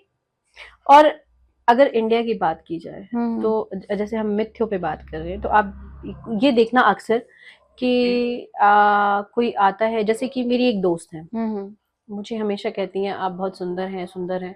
मैंने कहा आपको मैं सुंदर इसलिए लगती हूँ क्योंकि आप मुझसे प्यार करती हैं, हम्म और जब हम किसी से प्यार करते हैं तो वो सामने वाला आपको ऑटोमेटिक सुंदर लगता है। हम्म जैसे कि आप मुझे लगते हैं कि नहीं, मैं उतनी सुंदर नहीं हूँ। और आप ये देखना कि कई बार आप कहेंगे अरे यार तुम्हारे नैनक सच है, नहीं लेकिन मेरा कलर तो थोड़ा डाउन है ना, इसी वजह से मेरा ये हो जाए। अरे यार, आप खुद अपने अंदर कमियां निकालोगी तो क्या समाज आप में कमियां नहीं निकालेगा? बिल्कुल। आप यहाँ ये कह रहे हैं आप सुंदर हो, तो आप भी सुंदर हो। आप जिस नजर से मुझे देख रहे हो, सामने वाले को देख रहे हो, उसी नजर से आप खुद को देखो। जी, सबसे जब पहला आप स्टेप है ये। खुद को, आप अपने आप को प्यार की नजर से देखेंगे, इस नजर से देखेंगे कि आप खूबसूरत है, तो आप सच में खूबसूरत लगेंगे। जी। और दिमाग पर जो असर पड़ता है वो सिर्फ और सिर्फ इस बात से पड़ता है कि आपने मान लिया है, सामने वाले ने आपको कह दिया, आपने उस चीज को मान लिया। उसने बोला आप ठीक है लेकिन आप थोड़ी मोटी हैं, आप अपना वेट कम कीजिए। आप नहीं बताएंगे कि मैं वेट कम करूं, मुझे पता है कि मैं मोटी हूं, और कम होना होगा तो मैं आपके कहने से तो कम नहीं होंगी। मुझे पता है राइट। कि हाँ, मेरा मोटापा मुझ पे अच्छा नहीं लगता, लेकिन आप सलाह ना दे तो ज्यादा। अपने दिमाग में ये चीज बैठा ले, मैं ये नहीं कह रही कि आप सामने वाले की बेइज्जती करें, लेकिन इस चीज को बैठा ले कि आपको पता है आप सुंदर हैं और सुंदर ही रहेंगे। आपकी एक चीज की अच्छाई बता के दूसरी कमी निकाल दी, तो आप अपने मन में हीन भावना मत लाइए, यार मैं सुंदर तो हूँ लेकिन मैं मोटी हूँ तो मुझे पतला होना बहुत जरूरी है। नहीं, हो सकता है मैं मोटी होकर के ज्यादा अच्छी लग रही हूँ, मैं पतली होने के बाद अच्छी ना लगूं, तो डेफिनेटली अगर मैंने कोशिश की कि मैं पतली हो जाऊं और मैं अच्छी नहीं लग रही, मेरा स्किन डाउन हो गया, अभी मैं ग्लो कर रही हूँ, अभी मेरी स्किन अच्छी है। कई लोग कहते हैं कि नहीं, मोटे लोग होते हैं उनकी स्किन टाइट रहती है, पतले लोगों की लूज हो जाती है। सो आप इस एडवांटेज को देखिए। यस। और कलर की बात की जाती है, इंडिया में सबसे ज्यादा जो ये डस्की कलर्स होते हैं, इसको ज्यादा पसंद किया जाता नेचुरल स्किन टोन। है। हाँ, वो इंडिया का टोन है। हाँ। इंडिया का ही कलर टोन है, इंडिया की ब्यूटी है। हाँ, तो ये मान लेना कि यार कलर बहुत मैटर करता है, कलर आपको आगे ग्रो नहीं करने देगा। तो आप एक बार जो ज्यादा डार्क कलर वाले हैं उनको देखो, वो कहाँ पहुंचे हुए हैं। तो अपने आप में ही वो कॉन्फिडेंस आएगा। यस। पर्सनालिटी यहाँ से डेवलप होगी आपकी। मैं एक आपसे वाक्या साझा करती हूँ। मेरी बेटी जो है वो आई, उसने बोला, मतलब वो मुझसे सुनना चाह रही थी कि मैं तारीफ करूं, तो तारीफ सुनने के लिए, ओहो मम्मा, मुझे ना सब कहते हैं कि मैं बहुत, कितनी क्यूट है, कितनी प्यारी है, कितनी क्यूट है। तो मैंने कहा फिर मुझे बहुत अच्छा लगा। मैंने कहा अच्छा, और फिर बोलते हैं तुम इतनी प्यारी कैसे हो? तो मैंने कहा अरे मेरी मम्मा इतनी अच्छी है ना, इसलिए मैं अच्छी हूँ। मैंने कहा देखो, इनको आंसर भी पता है कि अपने आप को कैसे पैम्पर करना है। यस। तो ये चीजें हर इंसान में आनी चाहिए। जो हमारे समाज में मिथ्य हैं कलर को लेकर के, चलो उसको बोला गया कि वो सुंदर है, उसने शायद उन चीजों को ना लिया कि जहाँ पे उसका ये भी कहा गया यार ये तो बहुत ज्यादा वीक है, या कमियां निकाली गई, उसने उस चीज को नोटिस नहीं किया, उसको उस चीज ने खुश कर दिया कि मेरी तारीफ हुई है। तो वो चीज हर इंसान को करना चाहिए। यस, ये पहला असूल होना चाहिए कि जब एक बारी मैंने एक बुक पढ़ी थी, हाउ टू इन्फ्लुएंस पीपल। उसमें वो बहुत अच्छी, how to influence people and make friends, मुझे लगता है कि हर इंसान को ये बुक पढ़नी चाहिए और हमारे स्कूल्स का पार्ट होनी चाहिए। ये किताब बहुत अच्छे से बताती है कि आप कैसे लाइफ में इंटरपर्सनल स्किल्स बढ़ाकर अपने फ्रेंड्स ज्यादा बना सकते हो। जैसे वो कहते हैं कि आप बहस करके ना कभी किसी को दोस्त नहीं बना सकते। ठीक है, आप बहस करके किसी की कमी निकाल के किसी को दोस्ती नहीं की जा सकती। आप लोगों में जेन्युइन इंटरेस्ट लीजिए, आप उनकी तारीफ कीजिए, झूठ नहीं। आपको हर इंसान में गुण मिलेगा। आप किसी में जेन्युइनली इंटरेस्ट लेंगे ना, आपको उस इंसान में गुण मिलेंगे और आप उन गुणों की तारीफ कीजिए। एक तो वो सच्ची तारीफ होगी और दूसरी चीज है वो इंसान को बहुत खुश करेगी, और वो जो तारीफ है वो आपको डेफिनेटली लाइफ में बहुत क्लोज करेगी लोगों के। आप लोगों के लिए फेवरेट हो जाएंगे, इसलिए नहीं कि मतलब आप में कुछ खास है, बट आपने दूसरे को महसूस करा दिया कि उनमें कुछ खास है। जब आप किसी में जेन्युइन इंटरेस्ट लेते हो, उसकी तारीफ करते हो, उसके रियल गुणों की तारीफ करते हो, और आप अपना टाइम उसको सुनने में लगाते हो, सुनाने में नहीं, सुनने में लगाते हो, तो लोगों को ये जो जेन्युइन इंटरेस्ट लेना है ये बहुत भाता है। उन्हें लगेगा आप बड़े अच्छे स्पीकर हो, आपने ज्यादा कुछ बोला नहीं होता, आपने सुना होता है, पर पीपल विल से अरे he is such a good man, he is such a good speaker. उनकी कंपनी में बहुत मजा आता है। मजा इसलिए आया क्योंकि वो आपने उनकी बातें सुनी जो शायद किसी और ने उतने ध्यान से नहीं सुनी होगी। आपने जेन्युइन इंटरेस्ट लिया उनके सुख दुख में, आपने ध्यान से सुना, ठीक है। देन आपने बिना मांगे सलाह नहीं दी, ठीक है, बिना मांगे सलाह नहीं दी आपने, ये बहुत जरूरी है। बिना मांगे आप मत बताओ, मत बोलो मोटे हो पतले हो, वेट लूज कर लो, वेट गेन कर लो, बाल ऐसे कर लो। एवरीबडी नोज उसको क्या करना है। आप अपनी भी वैल्यू खराब कर रहे हो। हाँ, आप बिना वजह सलाह हाँ, दे करके हाँ, अपनी वैल्यू खराब आपने उसको कर रहे हो। महसूस करा दिया भाई तेरे में ये कमी है, ये चेंज कर ले। उसने नहीं पूछा आपसे ना, उसको लगेगा उसमें कमी है, और आप सही इंसान हो उस कमी को दूर करने के लिए सजेशन देने वाले, वो आपसे पूछेगा कि मुझे बताओ मैं मोटा हो गया या मैं पतला हो गया, मैं कैसे वेट गेन करूं या मैं कैसे वेट लूज करूं, तो आप बताओ। बट उसने नहीं पूछा, आपने बताया अरे यार तुमने ये कर लो, इससे तुम्हें ये चेंज आएगा। नाउ आपने उसको रियलाइज करा दिया कि तुम में ये कमी है। अब वो जितनी देर वहां बैठेगा उतनी देर तक उसका मूड उसी बात पे अटका रहेगा कि मेरे में ये कमी है, 4 लोगों के बीच में इसने ये कमी बोल दी। वो आपको कैसे पसंद करेगा? वो आपको नहीं पसंद करेगा। आप किसी को मिले, आपने एकदम बोला अरे वाह तुम तो बहुत अच्छे लग रहे हो, अब 4 लोगों के बीच में जैसे ही आपने बोला तुम बहुत अच्छे लग रहे हो, आपने उस इंसान की वैल्यू 4 लोगों में भी बढ़ा दी। अब उसको लगेगा वाह इसकी कंपनी सबसे अच्छी है। आपने किसी फीमेल को मिलकर कह दिया अरे वाह तुम्हारे इयररिंग्स तो बड़े क्यूट लग रहे हैं, या तुम्हारी ड्रेस बड़ी प्यारी लग रही है, कलर तो तुम पे बहुत खिल रहा है। अब उसने वो अपनी तरफ से अच्छी ड्रेस ही पहनी होगी, और जैसे ही वो ये सुनेगी उसके बाद उसको क्या लगेगा कि वाह मैं इस रूम में सबसे प्रिटी हूँ। उसके चेहरे पे ग्लो बढ़ जाएगा, उसे और भी अच्छा लगेगा सुन के, ठीक है। वो बार बार आपको पसंद और ज्यादा करने लग जाएगी, ठीक है। अब क्या है, you are gaining friends in life, पर जैसे आप जितना जितना टोकोगे, जितनी कमियां बताओगे, जितनी सजेशंस दोगे बिना मांगे, you are gaining enemies in life. वो इंसान आपको देख के कटेगा अगली बारी। अच्छा एक चीज बताइए आप मुझे कि अभी आप बता रहे हैं ना कि हमें तारीफ ही करनी चाहिए, नेगेटिव चीजें नहीं निकालनी चाहिए। अगर आप नेगेटिव निकालेंगे तो वो आपको वैसे ही इग्नोर करना और काटना शुरू कर देंगे। तो आपको सामने वाले में सिर्फ ये देखना है कि उसमें अच्छी चीज क्या है, स्ट्रेंथ्स क्या है उसके क्वालिटी में, उसकी पर्सनालिटी में। ये आपकी पर्सनालिटी को भी डेवलप करेंगे। यस, आपकी पर्सनालिटी को अच्छा बनाएंगे समाज में कि आप पॉजिटिव ढूंढ रहे हैं। तो हमारे दिमाग में अपनी पर्सनालिटी को डेवलप करने के लिए इसको भी ध्यान रखना चाहिए कि हमें नेगेटिव ना बात करनी है, ना नेगेटिव कमेंट पास करना है। हाँ, क्योंकि अब आप एक बात तो, जितने इंसान है हम दुनिया में, जितने भी इंसान है, तो क्या कोई ऐसा इंसान हो सकता है जिसमें भगवान ने कोई गुण ही नहीं दिया होगा? कुछ ना कुछ तो चीज अच्छी होती तो है, अच्छी होगी, और कुछ नहीं तो उसकी स्माइल ही अच्छी होगी। स्माइल सबकी खूबसूरत होती है, तो आप स्माइल पे तो कॉम्प्लीमेंट दे सकते हो ना किसी को। हाँ, हम नेगेटिव बोलेंगे उसमें भी हमें एफर्ट लगेगा, और हो सकता है हम उसके गुस्से का शिकार भी हो, उसकी नफरत का, मतलब उसे वो अच्छा नहीं लगेगा, जैसे हमें अच्छा नहीं लगता। हमें खुद भी ये चीज को ध्यान रखना चाहिए कि कोई अगर हमारे लिए नेगेटिव कमेंट पास कर रहा है तो जाहिर सी बात है कि जैसा हम फील कर रहे हैं वैसा ही सामने वाला भी फील करता है। और अगर हमारी कोई तारीफ कर रहा है, हमें अच्छा लग रहा है, तो जाहिर सी बात है कि हम सामने वाले के लिए करेंगे तो उसे भी अच्छा लगेगा। अब मैं देखिए एक बात यहाँ पर करते हैं कि जहां पर क्रिटिसिज्म की बात होती है, ठीक है, क्रिटिसिज्म, कमी तो पहली चीज है कि एक टीचर निकालेगी ना आप में कि आप में ये कमी है बेटा, इसको चेंज करो, ठीक है ना, टीचर का काम है। उसके बाद जब तक फ्रेंड सर्कल की बात आती है, हम फ्रेंड से पूछेंगे कि मेरे को ये चेंज करना है, तो वो सजेशन देता ठीक है। अदरवाइज देखो, अगर उसने ड्रेस पे बोल दिया ये ड्रेस बड़ी बेकार लग रही है, तुझे बेकार लग रही है, जिसने पहनी है, ठीक है, उसने अच्छी लगी तभी उसने खरीदी और तभी उसने पहनी। तो हर एक कपड़ा सबको बराबर पसंद नहीं आ सकता।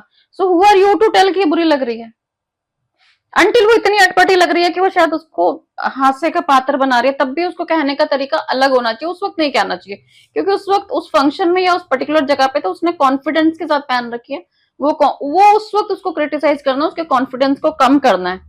And if somebody is feeling comfortable in a particular cloth, in a particular color, in a particular dress, then it's okay. It's okay. There's nothing. It's not a big deal. हाँ, बट अगर आप उसको criticise करके उसका mood upset कर देते हो, उसका पूरा फंक्शन खराब कर देते हो, then it is a big deal. वो नहीं करना चाहिए, है ना। तो मुझे ऐसा लगता है कि जब हम किसी में कमी ढूंढते हैं तो हम ढूंढते हैं, उसमें वो होती नहीं है, निकालना पड़ता है। हाँ और वो होती नहीं है, बट जब हम किसी में कोई गुण ढूंढते हैं तो एक्चुअली उसमें वो होता है, तभी हम बोलते हैं। हाँ वो हमें बनाना नहीं पड़ता। बट कमी हमें बनानी पड़ती है, क्योंकि हम कमी किस चीज की करते हैं, कपड़े की, तो कपड़े की चॉइस उसकी हो सकती है, हेयर स्टाइल की तो हेयर स्टाइल की चॉइस उसकी हो सकती है, that can be different from my choice, ठीक है ना। या फिर हम अगर रंग रूप कद काठी इन चीजों की कर रहे हैं तो वो तो ईश्वर ने बना के भेजा, और ईश्वर की कृति खराब कैसे हो सकती है, ईश्वर की कृति तो खराब हो ही नहीं सकती, जो उसने गढ़ दिया उसने बना दिया, हम कौन होते हैं उसकी बुराई करने वाले। अगर हम इसको स्पिरिचुअल एंगल से देखें तो दुनिया में जितने भी इंसान हैं वो जिस कमी या किस गुण या अवगुण के साथ पैदा हुए हैं, वो कहीं ना कहीं शारीरिक गुण अवगुण की बात कर रही हूँ, तो वो हम उसको नहीं इंगित कर सकते, क्यों, क्योंकि वो ईश्वर की कृति है, तो वो बोलना हमारा ईश्वर का अपमान करना है। और रही बात, अच्छा देखो हेल्थ इश्यू सबको होते हैं, हम कैसे कह सकते हैं, कोई आज की डेट में मैं किसी से मिली उसका वेट गेन है, मैं उसको बोला अरे अरे तुम्हारा तो बहुत वेट बढ़ गया, डू आई नो कि वो बेचारा या बेचारी थायराइड प्रॉब्लम से गुजर रही हो, उसको कोई ऐसा इश्यू हो जिसके कारण से उसकी हेल्थ, ना वो एक्सरसाइज से भी मोटापा ना जा रहा हो, या कितनी भी अच्छी डाइट ले ले उससे वो वेट गेन ना कर पा रहा हो, तो हम नहीं जानते कि वो किस स्ट्रेस से गुजर रहा है खुद, क्योंकि कोई नहीं चाहता कि वो फिट ना रहे। हेल्थ सबको प्यारी है, सब हेल्दी रहना चाहते हैं, पर अगर जैसे ऑटो इम्यून डिजीजेस होती है जिसके अंदर तो मेडिसिन भी काम नहीं करती, वहां इंसान क्या करेगा। तो वहां हम उसको अगर ऐसा बोल रहे हैं, जता रहे हैं, तो हम क्या कर रहे हैं, क्या हम उसकी मदद कर रहे हैं, क्या हम उसकी हेल्प कर रहे हैं, हम उसके लिए उसकी जिंदगी और भी मुश्किल कर रहे हैं। वो नेक्स्ट टाइम हमारे सामने या किसी पर्टिकुलर फंक्शन में जाने से पहले 10 बारी सोचेगा या सोचेगी, ठीक है, वो बाहर निकलने से पहले भी उसके दिमाग में आएगा कि हाय लोग देख के क्या कहेंगे। So it's important to say if somebody is going through such phase, अरे वाह you are looking so pretty, ये वेट बढ़ने के बाद you started looking cute, you know? जब हम ऐसा बोलते हैं तो हम कहीं ना कहीं से कहते हैं अरे वाह ये तो बहुत अच्छा लग रहा है, इतने वेट लूज किया है ना, उसके अंदर dresses are looking better. No, बंदे को वो जो कॉन्शियस फील करता है ना कि अरे मेरा वेट इतना कम हो गया, मैं बोन्स रह गई हूँ या रह गई, यू नो थायराइड में देर आर फीमेल्स जिनका वेट बहुत लूज हो जाता है, दे स्टार्टेड फीलिंग कि I am not pretty enough now. तो वो जो चीज है, अगर आप इन्हीं चीजों को अच्छे से बोलें, अच्छे से प्रेजेंट करें, तो may be the person who is losing confidence because of it, क्योंकि अपने मन में खुद भी चलता है कि अरे अरे अब तो मेरे में ये कमी आ गई ना, you have to give motivation to them, तो वरना अदरवाइज आप फ्रेंड कैसे हो। अगर आप मोटिवेट नहीं कर सकते, आप कमी निकाल सकते हो, तो आप फ्रेंड कैसे हो। आपका फर्ज बनता है, आप फ्रेंड सर्कल में हो, आप उसको जानते हो कि आप वो जो फेज से कोई इंसान गुजर रहा है उस फेज में if you can support the person, तब तो आप फ्रेंड हो, तब तो आप रिलेटिव हो। बट अगर आप उसके लिए जीना और मुश्किल कर रहे हो by your comments and you know negative feedback, तो फिर you are no less than enemy in the form of a friend. Personality development, जिसकी जिस जो टॉपिक आज हमारा है, पर्सनालिटी डेवलपमेंट का मतलब क्या सिर्फ ये है कि आपने सुंदर कपड़े पहन लिए, आप फिट हैं, आप इंग्लिश अच्छी बोल लेते हैं एंड आपको बात करना आता है, सिर्फ ये पर्सनालिटी डेवलपमेंट में आता है? या हम संस्कारों की भी बात करें इसमें, आप में सामने वाले की रिस्पेक्ट करने की कितनी ज्यादा क्षमता है, आप करते हैं, आपका व्यवहार कैसा है, जैसे कि कोई बड़ा आया आप खड़े हो गए, क्या ये भी आपकी पर्सनालिटी डेवलपमेंट का पार्ट और हिस्सा है? या सिर्फ पर्सनालिटी का मतलब फिट हो जाना और इंग्लिश बोल लेना? Personality, person plus quality, personality, इसमें सब कुछ आ जाता है। आप देखिए, आप कभी कहीं जाते हैं ना, आप किसी फंक्शन में चाहिए, चलिए फंक्शन की बात करते हैं, सबने अच्छे कपड़ा पहना होगा पर सब आपको अट्रैक्ट नहीं करते, उसके बीच में आपको कोई अलग दिख जाएगा जो बहुत तमीज से सबको नमस्ते कर रहा है या कर रही है, और वो उसका बात करने का लहजा भी आप दूर से देख रहे हो, सिर्फ आई कांटेक्ट प्रॉपर है, ठीक है, उसको ये मैनर्स है कि जब मैं किसी से बात कर रहा हूँ तो मुझे फोन नहीं हाथ में रखना उठा के, वो ध्यान बात करने में लगा रहा है, उसका ध्यान फोन में नहीं है। और अगर फोन बहुत जरूरी है तो उसका पहला शब्द होता है एक्सक्यूज मी, मैं 1 मिनट ये फोन ले लूं, दिस इज इम्पोर्टेंट, ठीक है। सो ये सब चीजें जो है ना, तब हमें लगेगा हाँ ये इंसान एक्चुअल में he is a person with a good quality. तो ये सब चीजें मैटर करती हैं। डेफिनेटली जब हम गुड पर्सनालिटी की बात करते हैं तो आउटर तो इम्पोर्टेंट है ही है, ठीक है, बट आउटर झलकता क्या है जब आप इनर अच्छा है,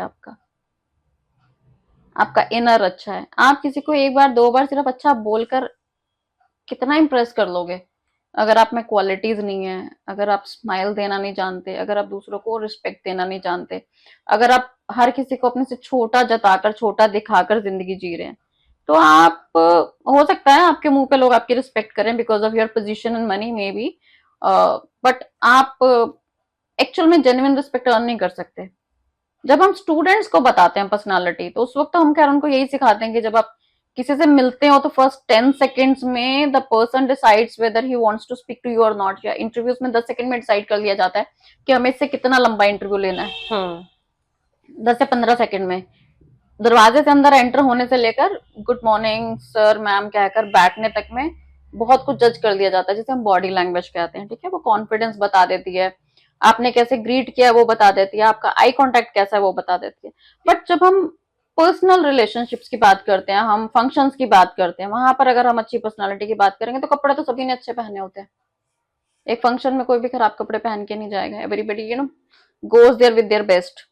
बट यस, उस वक्त वहां पर कैसे वो दूसरों को फील करवा रहा है, कितनी वार्मथ है उसके बात करने में, कितना अपनापन है, कितना जेन्युइनली लोगों को अच्छा महसूस कराया जा रहा है, वो सब बहुत मैटर करता है।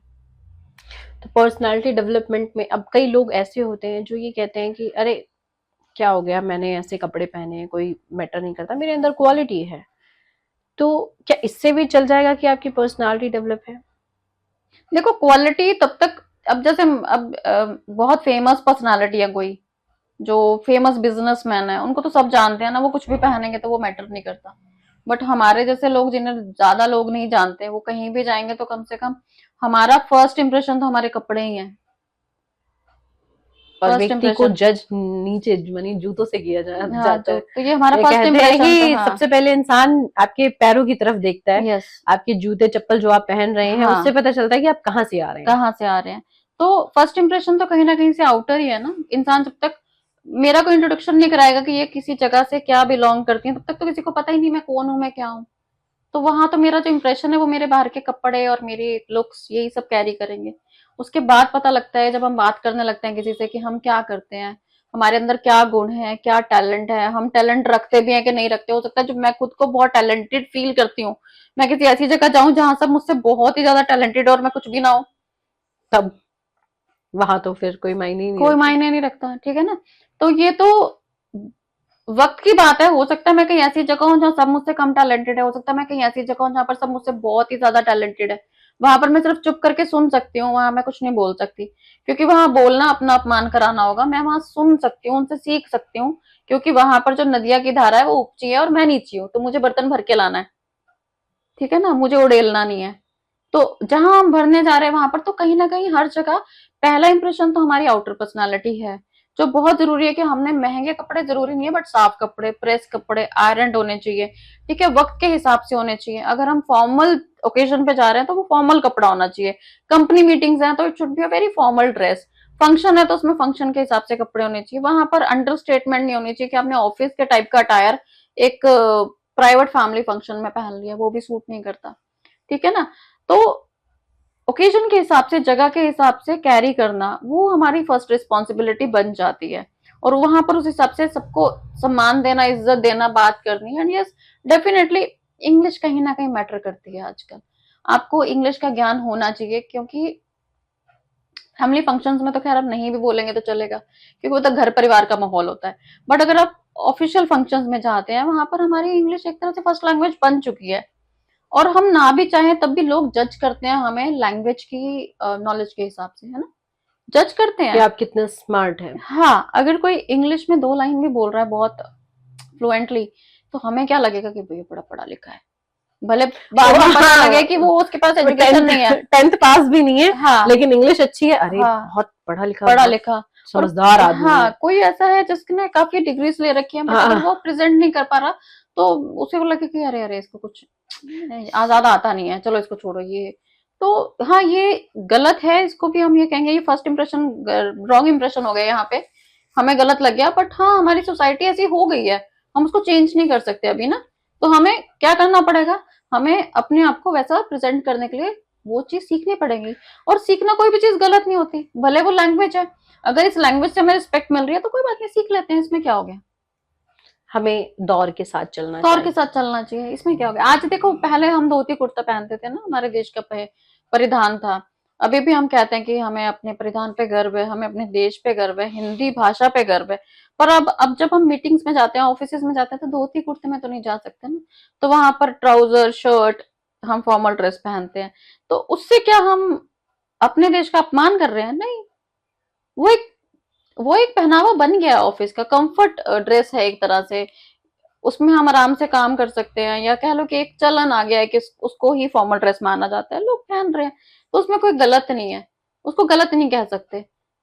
तो उस हिसाब से लैंग्वेजेस भी, अगर अगर इस वक्त इंग्लिश लैंग्वेज की बहुत वैल्यू है, तो सीखना सीखना इज नॉट रॉन्ग। ये कहा जाए कि नहीं जी, हमें हिंदी पे गर्व है तो हम इंग्लिश नहीं सीखेंगे, अरे हिंदी पे गर्व है, हम हिंदी बहुत अच्छी बोलते हैं, पर हम इंग्लिश भी बोल लेते हैं।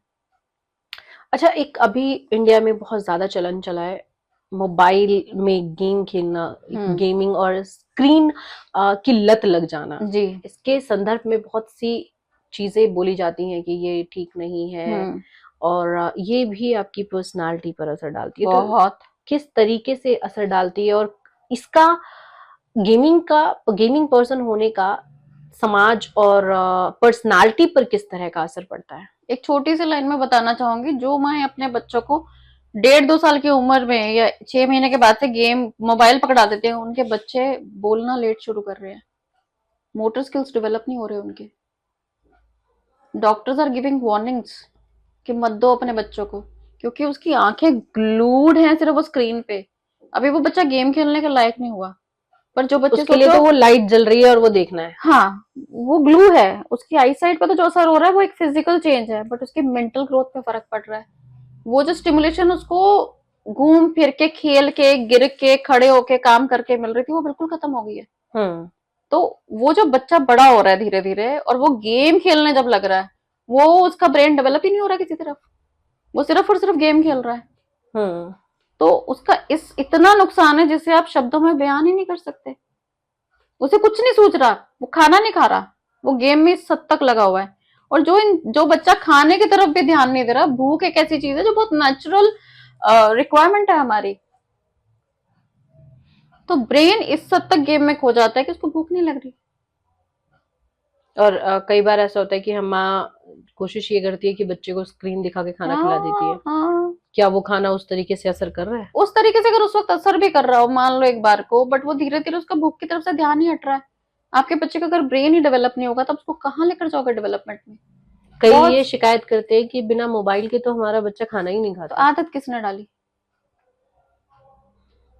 और कुछ फिर ये भी है कि आजकल न्यूक्लियर फैमिलीज होती हैं जहां बच्चे, एक सिंगल चाइल्ड है और उसको आपने संभालना है। अब आप अकेले कितना खेलेंगे अपने बच्चे के साथ? तो माँ बाप सोचते हैं अच्छा चलो मोबाइल दे दो, थोड़ी देर के लिए शांत तो रहेगा। थोड़ी देर के लिए, then you have to decide about the screen timings. आपको अगर थोड़ी देर के लिए देना है तो उसको थोड़ी देर ही रहने दो। नहीं, उसके बाद वो बच्चा नहीं देता, that you will have to decide. Then बच्चा नहीं दे रहा है, नहीं नहीं मैं लूंगा, वो थोड़ी देर में चाहता है, फिर आपका मोबाइल को छेड़ना शुरू will you compromise on his health because of work? क्या कि मैं काम कर सकूं, उस चीज को कंटिन्यू करने के लिए आप बच्चे की हेल्थ को क्या कॉम्प्रोमाइज कर सकते हैं? कौन सी माँ करेगी? अभी तक उसके नुकसान उस हद तक सामने नहीं आए हैं। केसेस आ रहे हैं और केसेस डॉक्टर्स के पास जा रहे हैं अलार्मिंग रेट पे। पर धीरे धीरे ये एक तरह से पेंडेमिक की तरह हो जाएगा। क्या करेंगे? आपके मोटर स्किल्स एक बार डेवलप ही नहीं हुए तो क्या करोगे? वो तो फिर ठीक ही नहीं हो पाएंगे। नहीं। अच्छा, एक चीज हमने बच्चों में और देखी कि जैसे स्कूल टाइम में वो स्टेज परफॉर्मेंस से जो बच्चे डरते हैं, उनकी पर्सनालिटी को कैसे इनहेंस किया जाए, कैसे बढ़ाया जाए कि वो स्टेज पे जाके परफॉर्मेंस दे पाए, बात कर पाए, कैसे? क्योंकि ऐसा होता है ना कि जो बच्चा डर रहा है ऑलरेडी सामने बोलने से, उसको मौका ही नहीं दिया जाता। टीचर उनको खुद ही नहीं क्लासरूम में बोलती कि अच्छा तुम आके आगे बोलो। अगर ये कंपलसरी कर दिया जाए कि हर बच्चे को स्पीच देना है, यस, वो पहले क्लासरूम में, क्योंकि वो उन बच्चों के साथ कंफर्टेबल है बच्चा, स्टेज फ्राइट निकालने का तरीका स्टेज पे लाना है, उसके बगैर नहीं हो सकता। जैसे कहते हैं ना, स्विमिंग सीखने का तरीका पानी में उतरना है।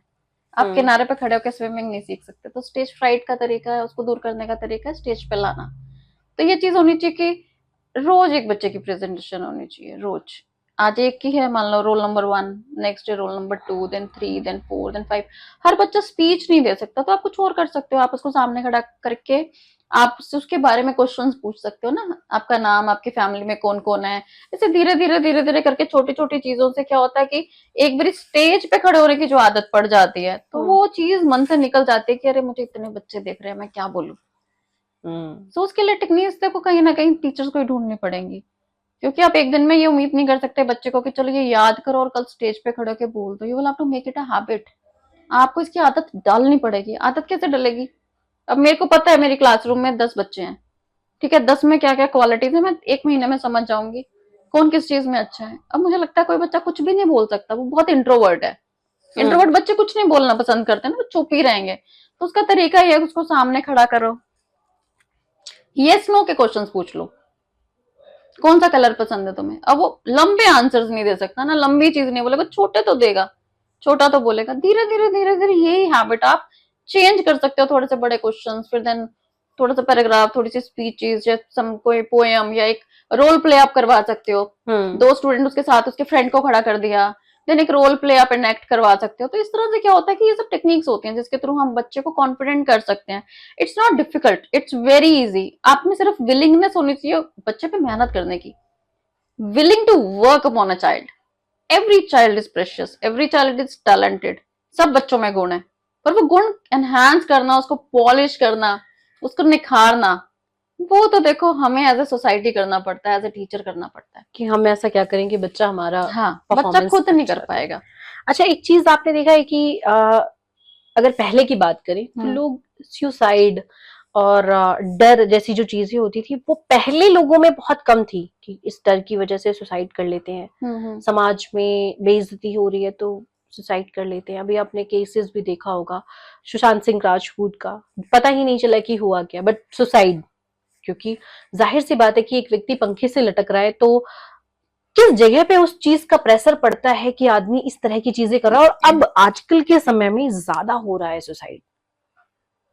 किस तरह की पर्सनालिटीज डेवलप हो रही है, किस तरह की सोच की वजह से ऐसा हो रहा है। ना सुनने की आदत नहीं रही। पहले घर में, अभी से कुछ टाइम पहले घर में 4 बच्चे होते थे, उससे पहले ज्वाइंट फैमिली होती थी, 10, 12, 15 बच्चे होते थे। एक एक चीज के लिए पता था कंपटीशन है घर में, एक को मिल गई दूसरे को नहीं मिली।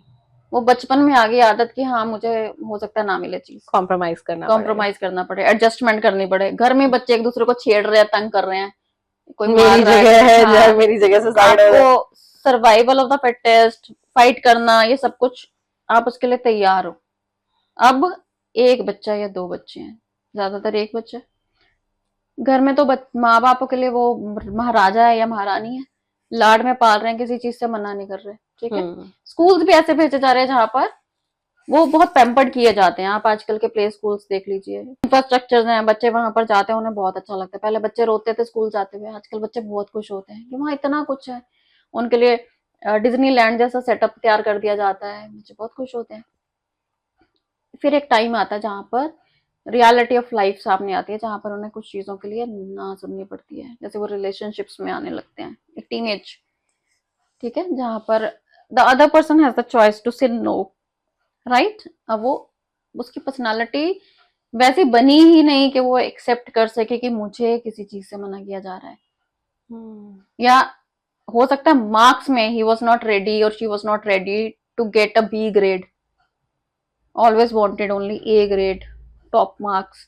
घर में ऐसा हो गया था कि नहीं हमारा बच्चा तो टॉप पे ही रहता है जी, टॉप पे ही रहता है, हमारा बच्चा तो फर्स्ट ही आता है, ठीक है। अब क्योंकि मेंटली वो चीज आई ही नहीं, अब सीखी ही नहीं, कहीं पर आपको एडजस्टमेंट करनी पड़ सकती है। लाइफ में आप कभी सेकंड भी हो सकते हो, लाइफ में हो सकता है आपको कहीं कहीं बाहर जाकर हो सकता है कुछ चीज ना भी मिले।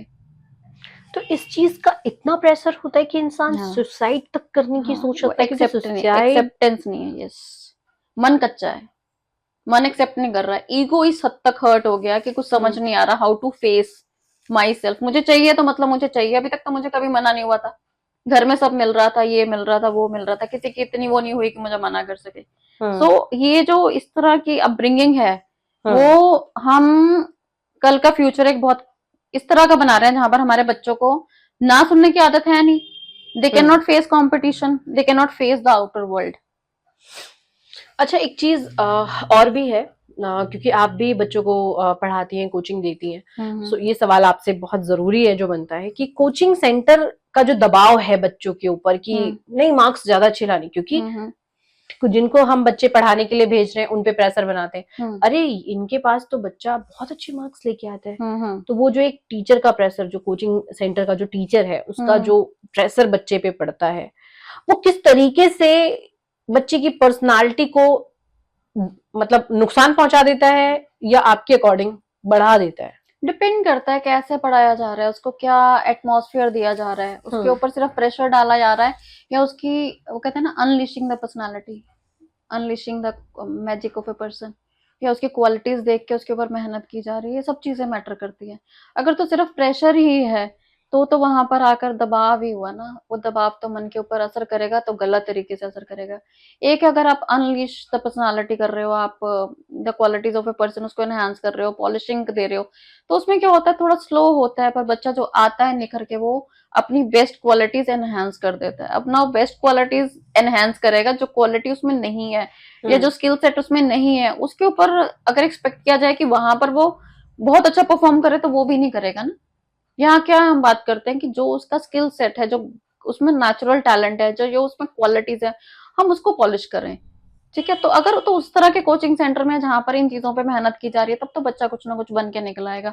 या जहां पर पेशेंस है कि चलो अगर कोई स्लो है पर उसको जाना उसी फील्ड में है, ठीक है, तो स्लो है और उसी फील्ड में जाना है, तो उस बच्चे पे मेहनत थोड़ी ज्यादा लगेगी। तो आप कैसे करती हैं? जैसे आपके पास बच्चे आते होंगे तो हर तरीके के बच्चे आते हैं और हर तरीके के माँ बाप भी आते हैं। सबसे इम्पोर्टेंट चीज कि बच्चा अगर वीक है, माँ बाप कैसे हैं उनके, क्योंकि वो किस तरीके का, क्योंकि वो टीचर के ऊपर भी प्रेशर बना रहे हैं, वो जो पढ़ा रहा है उसके ऊपर भी प्रेशर है। अरे 1 महीने से पढ़ा रही है, क्या पढ़ाया आपने, हमारा बच्चा अभी आगे नहीं बढ़ा है। टीचर के ऊपर प्रेशर आया, टीचर ने बच्चे के ऊपर प्रेशर देना शुरू किया, तो वो चीज किस तरह का रिलेशन डेवलप करती है बच्चे और स्टूडेंट और टीचर के बीच, पेरेंट्स के बीच, पढ़ाई को लेकर के जो प्रेशर है, आगे बढ़ना है। अभी जैसे सोसाइटी की बात हुई कि सोसाइटी के हिसाब से चलना पड़ेगा, मार्क्स ज्यादा आ रहे हैं, मुझे सबके सामने दिखाना है यार कि मेरा बच्चा फर्स्ट आता है। तो ये चीज बच्चे के पर्सनालिटी पे किस तरीके का अभी असर डाल रहा है कि आने वाले समय में हम इस तरह के बच्चे देखेंगे फिर? देखिए, कहीं ना पेरेंट्स को पहले, मैं तो बहुत क्लियर हूँ इस चीज में कि मेरे पास तो वैसे भी बड़े स्टूडेंट आते हैं, मतलब एज में थोड़ा बड़ा एज ग्रुप आता है, जनरली स्कूल पास आउट्स होते हैं, तो उन स्टूडेंट्स को खुद ही पता होता है कि हमें क्या करना है क्या नहीं करना लाइफ में। बट अगर कभी बहुत बार ऐसा भी हुआ है कि 8th 9th 10th के स्टूडेंट्स को भी मैंने क्लासेस ली है, तो पेरेंट्स को फर्स्ट वीक पढ़ाने के बाद फर्स्ट वीक में ट्रायल क्लास ही देती हूँ। उसमें मैं खुद भी समझती हूँ कि बच्चे को कितनी मेहनत की जरूरत है, आपके बच्चे में इतनी कमी है और उसको इतना टाइम लगेगा इम्प्रूव होने में। उससे पहले अगर आप सोचते हो कि कोई जादू होगा, वो जादू नहीं होगा। आपने इतने साल पेशेंस रखी है, आपका बच्चा इतने साल ग्रो नहीं किया, आप थोड़ी सी और पेशेंस रखो, गिव हिम टाइम, कि सडन उसमें कोई चमत्कार नहीं हो नहीं जाएगा कि आप आएगा ही नहीं भी, ठीक है, अभी तक तो 10 ला रहा था और आते ही 50 पे पहुंच जाए। क्योंकि देखो, जहां तक तो स्पीकिंग लैंग्वेज की बात है, वो तो मैं खुद भी कह देती हूँ कि आप 1 हफ्ते में देखना बच्चा बोलने लग जाएगा। एक इतना कॉन्फिडेंस है आपको कि बच्चे को सिखा दोगे आप? वो बोलना शुरू कर देता है, बट बात यह है कि देखो, बोलेगा वही जितना उसको आता होगा। अब जो उसको आता ही नहीं वो कहाँ से बोल लेगा। हाँ, पर जितना उसको आता है, अगर वो रिटन में है, वो बोलने लग जाता है, वो इंट्रोडक्शन भी देने लग जाता है कॉन्फिडेंटली। आप उसको कहीं भी भेज दो, वो अपने आप को इंट्रोड्यूस करा देगा, इंग्लिश में करा देगा, ठीक है, कुछ बोलने में लग जाएगा। पर जो चीज होती है ना डिटेल्ड एजुकेशन, डिटेल्ड की वो हर चीज पे बोल सके, उसके लिए तो टाइम लगता है, उसके लिए टाइम देना भी पड़ेगा। तो मुझे खैर ऐसा अभी तक कभी एक्सपीरियंस नहीं हुआ जहाँ पेरेंट्स ने कोऑपरेट ना किया हो, क्योंकि आपने जब समझा ही दिया उनको कि इतना टाइम और इतनी कमी है आपके बच्चे में, तो दे अंडरस्टैंड दिस थिंग, क्योंकि सबको पता होता है हमारा बच्चा कितने पानी में है, ठीक है, और मेहनत करने वाले टीचर्स मिलते थोड़े कम है। तो जब आप हर बच्चे पे मेहनत करने के लिए तैयार हो, तो पेरेंट्स अंडरस्टैंड। और उसके बाद ये है कि देखो, मैं एक चीज शुरू से नोट करती आई हूँ कि अगर आप टीचर हो और आपको नॉलेज है और आप वो प्रेजेंट करनी जानते हो, तो बच्चे बहुत खुश होकर पढ़ते हैं, वो स्मार्टनेस नहीं दिखाते, फिर उन्हें पता लग जाता है कि हाँ, यहाँ टीचर हमसे ज्यादा स्मार्ट है और वो सब सीखना चाहते हैं। अकॉर्डिंग टू यू, ये मेरा लास्ट क्वेश्चन भी है आपसे, कि आपके अकॉर्डिंग एक पर्सनालिटी डेवलप्ड आदमी, क्योंकि आप पर्सनालिटी डेवलपमेंट की क्लासेस देती हैं, सिखाती हैं, तो कौन सा है एक, अगर आप उसको समझाएं कि ये चीज है, ये चीज इस व्यक्ति की पर्सनालिटी ने बहुत जल्दी मुझ पे असर डाला, या इसकी ये क्वालिटी थी तो मुझे अच्छा लगा, या आपके पास कोई, आप क्या क्या चीजें सबसे पहले सिखाती हैं कि ये चीज बहुत जरूरी है आपकी पर्सनालिटी को डेवलप करने के लिए, ये चीजें तो मुझे 1-2 दिन में दिख जाना चाहिए आपके अंदर, और ये चीज आपको हमेशा के लिए फॉलो करना है अगर आप चाहते हैं कि आप समाज में अच्छे से उठ बैठ सकें तो। सबसे पहली सबसे जरूरी चीज है, you have to be confident with the right eye contact and kind. Okay, eye contact बहुत जरूरी है, बहुत जरूरी लेकिन है। मैंने कई लोगों को देखा है कि वो आंखें चुराते हैं, वो नहीं, कॉन्फिडेंट बात नहीं करते, मतलब देखा दे आर फिर नॉट इधर कॉन्फिडेंट, उधर दे आर उधर। Not confident. कॉन्फिडेंस में बॉडी लैंग्वेज जब भी चेक की जाती है तो आई कांटेक्ट बहुत ज्यादा मार्क्स रखता है। ठीक है, दो चीज मानी जाती है कि अगर आप आई कांटेक्ट कर के बात नहीं कर रहे हो, या तो आप याद किया हुआ बोल रहे हो। अच्छा, लेकिन अगर हम इंडिया की बात करें, हाँ, आपने कहा कि आई कांटेक्ट एंड बहुत ही काइंड, आप काइंड होंगे तो जाहिर सी बात है चेहरे पे थोड़ा सा स्माइल स्माइल रहेगा, रहेगा, यस। रहेगा।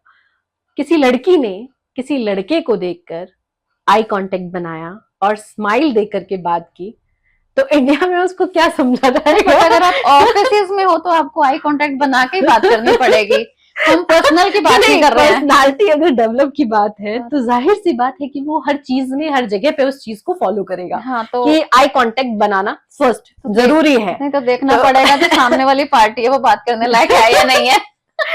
उसे आई कांटेक्ट बनाने ही तो पहले आपको ये समझना पड़ेगा कि सामने वाला व्यक्ति है कैसा। हाँ, अब थोड़े देर के आई कांटेक्ट से समझ जाएंगे कि वो कैसा है। देखो, अगर आपको किसी से बात करनी ही पड़ रही है, ठीक है, तो आप आंख इधर या इधर करके तो बात नहीं करेंगे ना, आप करेंगे तो उसको सामने देख कर ही बात है। नहीं, आप और अगर सामने देखा, अच्छा ये बताइए आप कैसे हैं, फिर उसके बाद ओके, तो आप बिना स्माइल के कैसे बात कर सकते हैं? हाँ, तो ये आंखें तो इधर उधर जा ही रही हैं। हाँ, बट फिर भी बात करते हुए देखिए, ऐसा ना कि हम बिल्कुल घूर के नहीं देखते।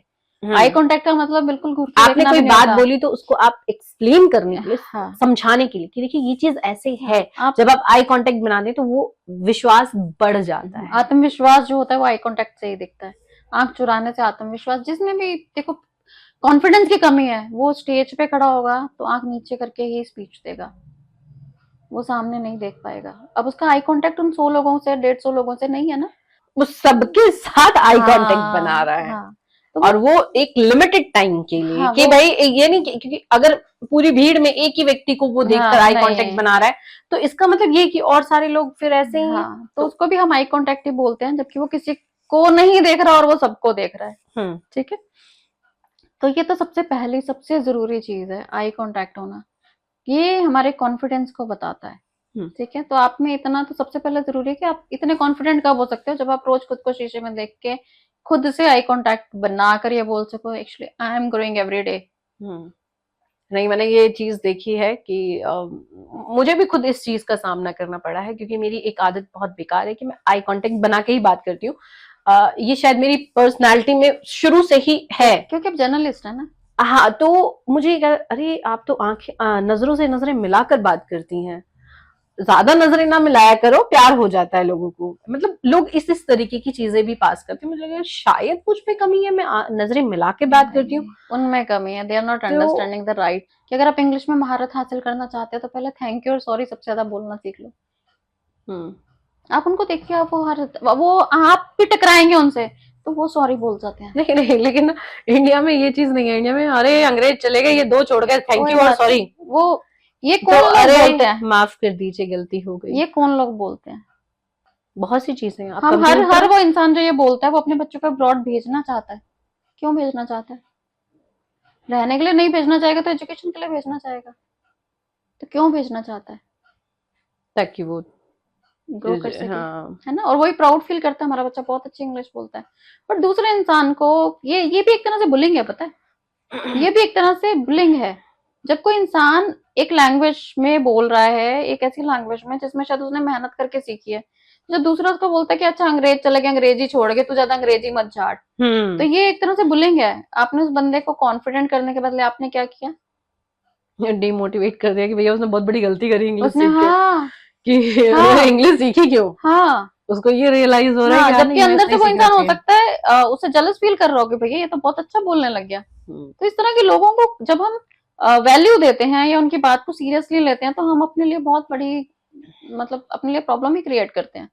इस तरह के कमेंट्स और इस तरह के डायलॉग्स को मैं खुद भी क्लास में बोलती हूँ कि अब जब तुम इंग्लिश सीख रहे हो, हम्म, पर्सनालिटी एनहांसमेंट सीख रहे हो, तुम बोलना शुरू करोगे तो ऐसे बहुत लोग मिलेंगे, स्पेशली तुम्हारे फ्रेंड सर्कल में, जो कहेंगे ज्यादा अंग्रेजी मत झाड़, तू बड़ा है अंग्रेज, अंग्रेज चले गए तुझे छोड़ के। मैं ये कहती हूँ बस उनको जवाब मत देना, मस्त रहो और बोलते रहो। वो कुछ टाइम के बाद खुद तुमसे पूछेंगे तुम कहाँ से सीखे हो। पर अगर तुम रुक जाओगे तो तुम रुक जाओगे। तुम इसलिए यहाँ नहीं आए हो कि तुम्हें रुकना है, तुम इसलिए यहाँ आए हो क्योंकि तुम्हें चलना है, तुम्हें आगे जाना है, तुम्हें ग्रो करना है। तो इसलिए जो भी ऐसा बोल रहा है, सोच लो कि वो तुम्हारे लिए एक ऐसा गड्ढा खोद रहा है जिसमें तुम गिर जाओ। तुम्हें नहीं गिरना है, तुम्हें उसकी तरफ ध्यान भी नहीं देना है, पर तुम्हें उससे बहस भी नहीं करनी। छोड़ो, तुम लगे रहो, क्योंकि तुम एक बेहतर दिशा की तरफ बढ़ रहे हो, तुम अपने पे मेहनत कर रहे हो, मेहनत करो। जिस दिन तुम कुछ बन जाओगे उस दिन यही लोग तुमसे पूछेंगे कि तुमने कहाँ से किया। जब आपकी बेटर जगह जॉब लग जाएगी तो वही लोग पूछेंगे मेरी भी लगवा दे। तो अभी जो मजाक उड़ा रहे हैं उन्हें उड़ाने दो। ओके, इन चीजों को सीरियसली कभी मत लो। ये आपने बताया आई कांटेक्ट एंड जाहिर सी बात है कि इंग्लिश, उसके अलावा हमें और किन चीजों का ध्यान रखना we have to be kind and compassionate, that is very important. आपसे जो कम है जिंदगी में, जिनको शायद जो ब्लेस्ड कम है, उनके लिए आपको हमेशा काइंड रहना चाहिए। अगर आप उनके लिए कुछ कर सकते हैं तो जरूर कीजिए, दैट इज वेरी इंपॉर्टेंट। और आप रिजल्ट की एक्सपेक्टेशंस मत कीजिए, क्योंकि एक चीज दिमाग में आती है कि अच्छा अगर हम किसी के साथ अच्छा करते हैं, हमें रिजल्ट अच्छे नहीं मिलते हैं, वो भगवान पे छोड़ दो आप।